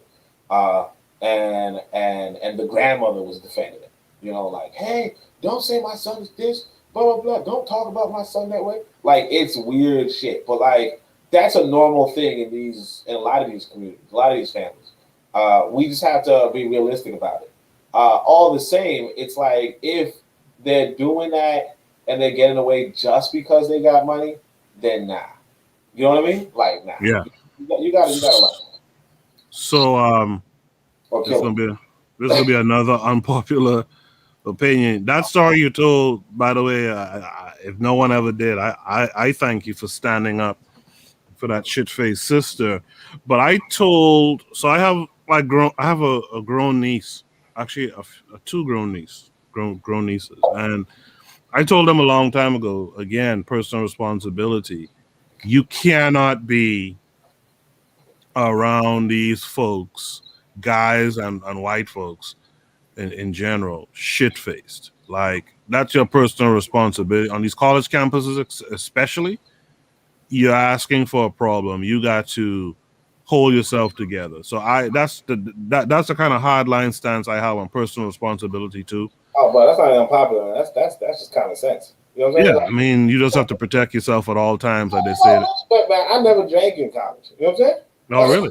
Like I was like, no, ain't no way you gonna find me drunk around, because I was in a white school. I was in a HWIC. You know what I'm saying? Right. Historically white institution or college or whatever, right? I was in that, so I'm like, shit, me being drunk around them, me losing my sobriety around them, nah. No. I said, nope. But I think with this sister, because I happened to like peep her. She was like that pretty but quiet girl, so I think she might have just been talked and like tricked into it. You know, like, oh, come on, it's just a drink. Don't worry, I have your back. Don't worry, I'll always be with you. Blah blah blah blah. I mean, I saw that thing firsthand. It was disturbing, and you know, I did want to capitalize. I'm not gonna trip. Like, even the white boy, like, even the brother was like, "Oh, you just want to." I'm like, "No, dude." But like, I did want to be like, "Hey, you know, I did save you from," but I thought I'd be. so just, you know, I was low key, you know, not that cool back then. So. You was outside her dorm room singing "Bump and Grind." Huh? I don't see nothing wrong. Boy. Hey, you sober yet? In the chat room, the Learning Curve says he was prosecuted for having groupies. I guess that's the time. Yeah, that's what he was prosecuted for now, really. Harsh Rally Podcast says my high school girlfriend went to school with that young lady from the tape. Was well known. He was fooling around with young girls. Yeah, I mean, I was back home and that stuff happened with Aaliyah, and I knew that R. Kelly was known to be going to McDonald's and stuff, picking up chicks. But like I said, too, at the same time, I was in high school, and I know Daily Affirmation by Pauline will be familiar with these type of things. I was in high school with girls my age who couldn't wait for the bell to ring to go check some fellow with a car hanging outside the schoolyard as well. Harsh Rally Podcast says she was the niece of a singer scientist labeled on a Sparkle. Yeah, he had signed Sparkle. She knew about the relationship and exposed it once he dropped her musically. Absolutely. The community co-signs the law of the fuckery as long as it's beneficial. But to the Harsh Reality Podcast point also, the parents of these kids were okay with this shit too, until it didn't pan out for them economically. And that's something, again, we have to hold these folks, responsible as well. Yeah, I want to say on that, as a matter of fact. Yeah, go ahead. You finish reading? You want to finish reading? The Learning Curve says to the Harsh Reality Podcast, facts. We all knew someone too young that he was knocking off. She goes on to say, Claire people are diabolical, speaking about Onitase's story with that white girl setting up the black girl whose door he was at afterwards, asking for recompensation for saving her. But go ahead, Oni. Right, yo, I'm talking about all these predators, right? Meanwhile, listening right now, like, like, lock the predators up, huh? But what was it? The thing is this, that like that's the issue with this, financial situation that we find ourselves in, and that's why it's so atrocious. I think somebody said the worst thing that could happen for somebody like R. Kelly is that they became some international celebrity and got all this money. And, my thing is that maybe he got that because he was a freaking psychopath. But notwithstanding, it's like, because there are kids in, like, I think it was like Senegal. Yeah, Senegal, who are being sent by their parents. Like their parents know they're going to the beach, And at the beach is where the tourists are who are molesting kids, or the rental rasta and all that kind of stuff, right? Like their parents know that their kids are going to the bars to get money, but they just so broke that it's like, hey, this is actually more income. We can't really survive otherwise, or we can't get the things we want otherwise.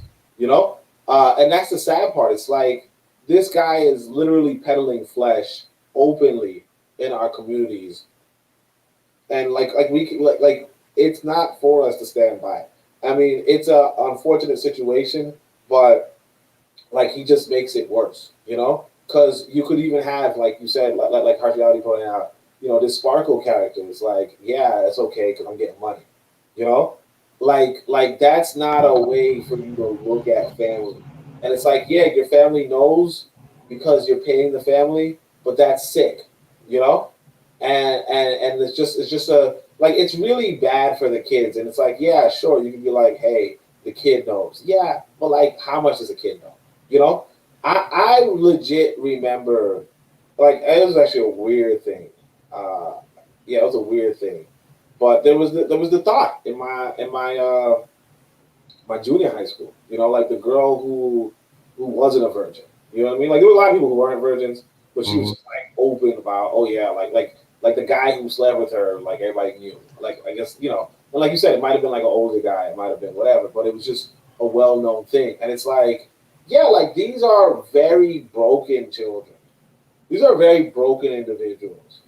And we as a people should like look at it more so from that perspective than, well, yeah, they know. Like the Jamaicans, I think the Jamaicans have this song about Nikki, Oh yeah, send she Nikki Ghana school, Mr. Salaman, Nikki Ghana man yard. Yeah, right. Anyway, yeah, and it's just about a song about a little girl who was supposed to go to school, but instead she went to a guy's house and she's sleeping with him. And it was a weird thing to sing about, notwithstanding. And but it's like, yeah, like that's sick. I don't know. I mean, it's just everybody knows what the social responsibilities are for kids in this day and age, that they like finish their education, that they don't get pregnant, that they do that. And like for some rich guy to just come along, it's not nothing against the rich, but just some rich guy to go along and use his money for that with a bunch of kids instead of like with just a bunch of women. It's deplorable, you know. I remember R. Kelly was being interviewed by this guy Touré. Oh yeah. And Touré was like, "Do you like teenage girls?" And this jackass couldn't even talk his way out of a goddamn bag. He was like, "So what do you mean by teenager exactly? Like, dude, just say, I like 18, 19-year-old chicks or something like that." But he's so dumb. He just looks so stupid. And all that kind of stuff buried him in a court of public opinion as well. For the newer generation who might not have been aware of him in the 90s and the early 2000s with that Aaliyah stuff and the sex tape stuff. He's just silly, man. Do you guys in the chat have anything else you want to add to this? If you have anything else you want to add to this discussion tonight, and I do want to thank Oni for hopping on, because this show is going to be like an hour long if Oni didn't hop on, because we weren't getting a lot of dialogue from the chat. You guys type whatever last thoughts you have. I'm going to play this spot right now, and on the other side, before you go, say this right here. I just remember something. So yeah, like when Donald Trump's rich, okay? Donald Trump is like, hey, these women, you can just grab them by the vagina. Yeah. Mm-hmm. And he's like, yeah, like when you have money, you can just do whatever you want. But even Donald Trump was like to women, like to adults. But like for a guy to like even Donald Trump, notwithstanding the fact that is like to us, it's like what the right? That's still better than hey, these little kids, I'll just grab them and pay their parents. Oh, Trump was accused of messing with some young girls too, Oh, was he? No. Yeah. Trump was accused just before he became president. There was a case. I think they must have thrown that out. But there was a case with a girl. I think she was saying she was 13 or something when he touched her or some shit like that. But yeah, he had some accusations like that as well. Well, there you go. You know what I mean? But we know Trump's a piece of. You know what I'm saying? Right. We are certain. Yeah. You said what? I said we are certain of that. Yes. Yeah, I mean, like I think R. Kelly's thing where he's just like paying parents to touch their kids, like that's all types of wrong. Mm-hmm. Like there's nothing really right about that. Because it's like damn well something's wrong if you got to pay the parents. Oh yeah. Like you know what I mean? Like if I'm like like if I'm with a woman and I got to pay her parents, like there's something. I know there's nothing wrong there. You know what I'm saying? Like if I got to pay her, I'll be like, okay, that sounds good. That's normal, right? Yeah, like I got to pay her parents, like what is I doing? That shit sounded so ridiculous when you said it. It's not funny. Like I can imagine you even be with a grown adult woman and you paying her parents. I'm like, what the fuck is going on here? I mean, like the only case that you do pay the parents is like dowry or something. Right. Like, that would be it. Like, you know what I mean? But like you regularly paying their parents so they don't talk. Like, what is that? What am I like? How old is this girl?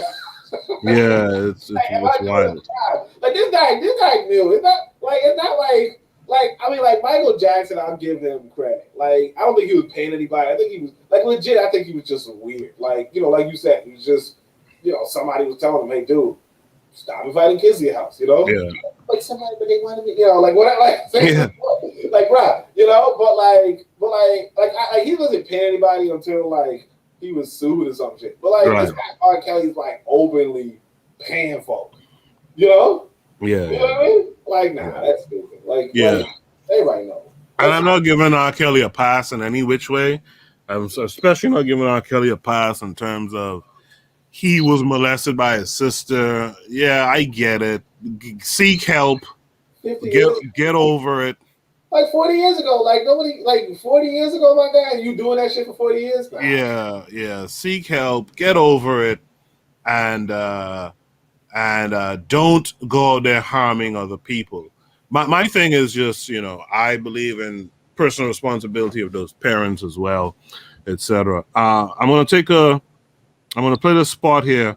On the other side, let the people know, give the people a heads up on what you're discussing tomorrow, all right? Let me just find this goddamn thing. Hold on. Have you ever considered joining KWAZ Radio?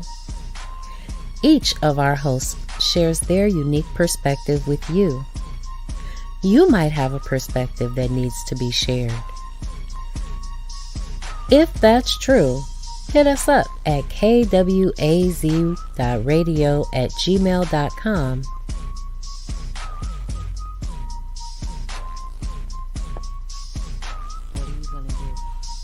What are you gonna do?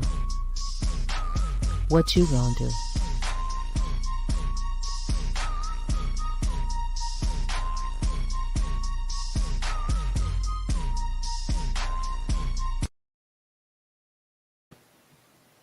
So, Oni, I want to thank you for joining me on the panel tonight. First and foremost, let the people know what you're doing tomorrow. Well, thanks for entertaining me. I know that I'm like half-witted right now. It's all right. I know you could hear it now. But no, all right, yeah. So tomorrow I'm doing this series about the open secret of white folk, and I'm looking into this particular white, historical figure's life, and I'm gonna go through it, very thoroughly about just how much these white people invest in their own people to make themselves be on top of the world. And I say it's an open secret because everybody knows this. This guy writes this 1,200 page book. Depending on what copy you have, 1,200 pages or 800 pages, 900 pages. People are reading that thing, and people are reading and discussing that thing in a month.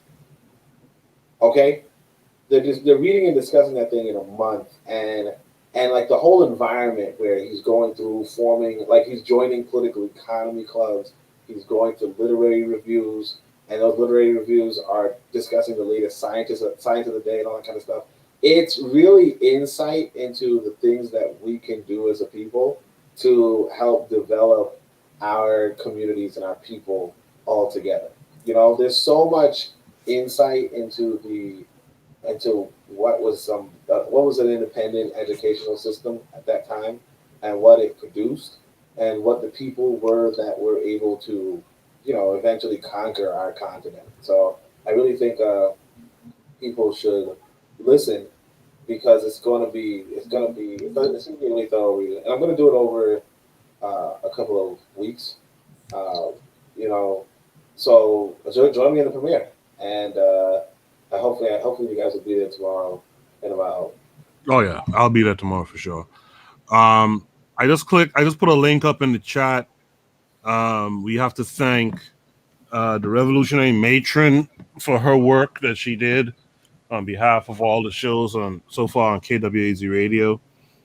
She created this the t-shirt merch store for all the shows.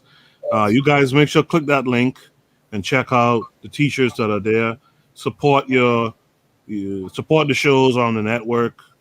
If you're a big fan of Untitled, support his show by making a purchase. Also, make sure to purchase his books.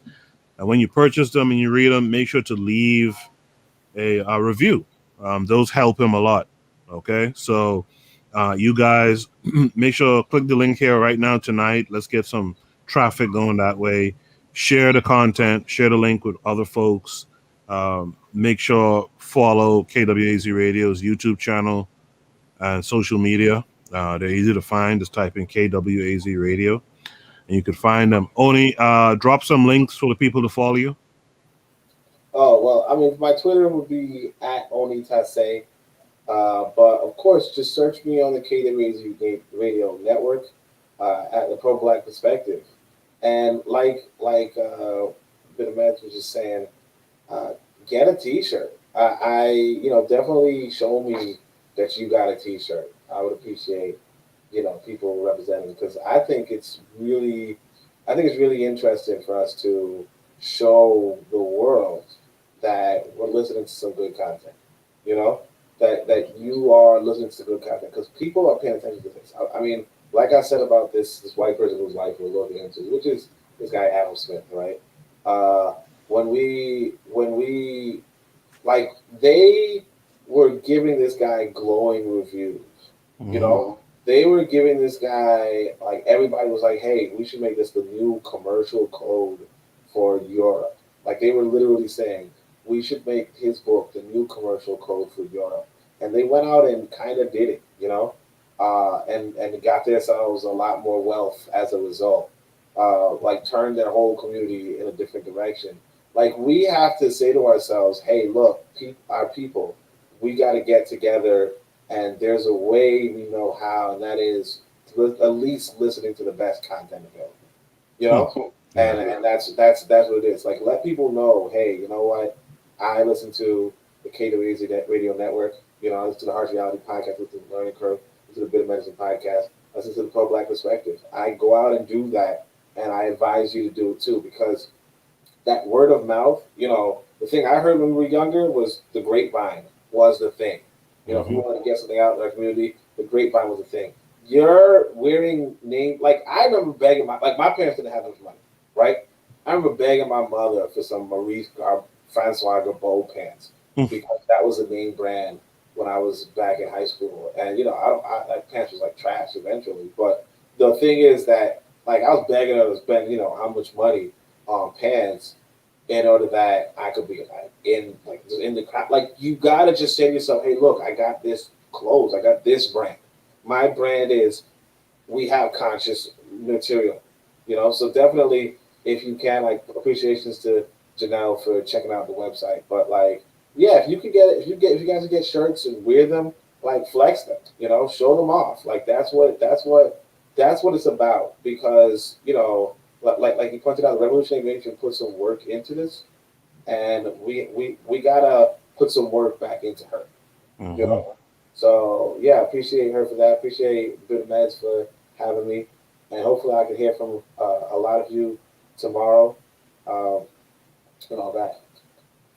Yeah, I'll like I said, I'll be there. I'm sure the matron will be there as well as the Harsh Reality podcast. So we'll be in the house. I want to echo what Janelle says. She says thank you at the Revolutionary Matron. I want to say the same thing. I'm sure Onita says the same as well. And the matron is saying to Janelle, and thank you. So on that note, guys, thank you for tuning in. I'll be back on Tuesday with a premiere of the continued reading of the book Nationhood. And I'll be back, you know, Thursday and next Saturday as well for Shoot the Breeze. Make sure you guys join the Discord, post your topics, and we'll discuss them on air next week. Oni, see you tomorrow. And the rest of you guys, I'll see you soon. All right. You guys take care. Peace.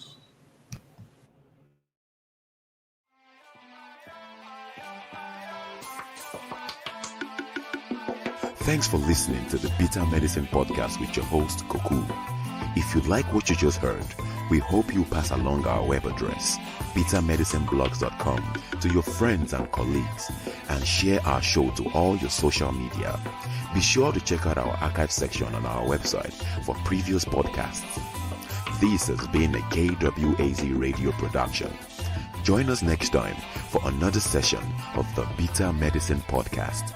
Follow us on Facebook at Bitter Medicine Show, Twitter, Bitter Meds, Tumblr, Bitter Meds, Instagram, Bitter Medicine.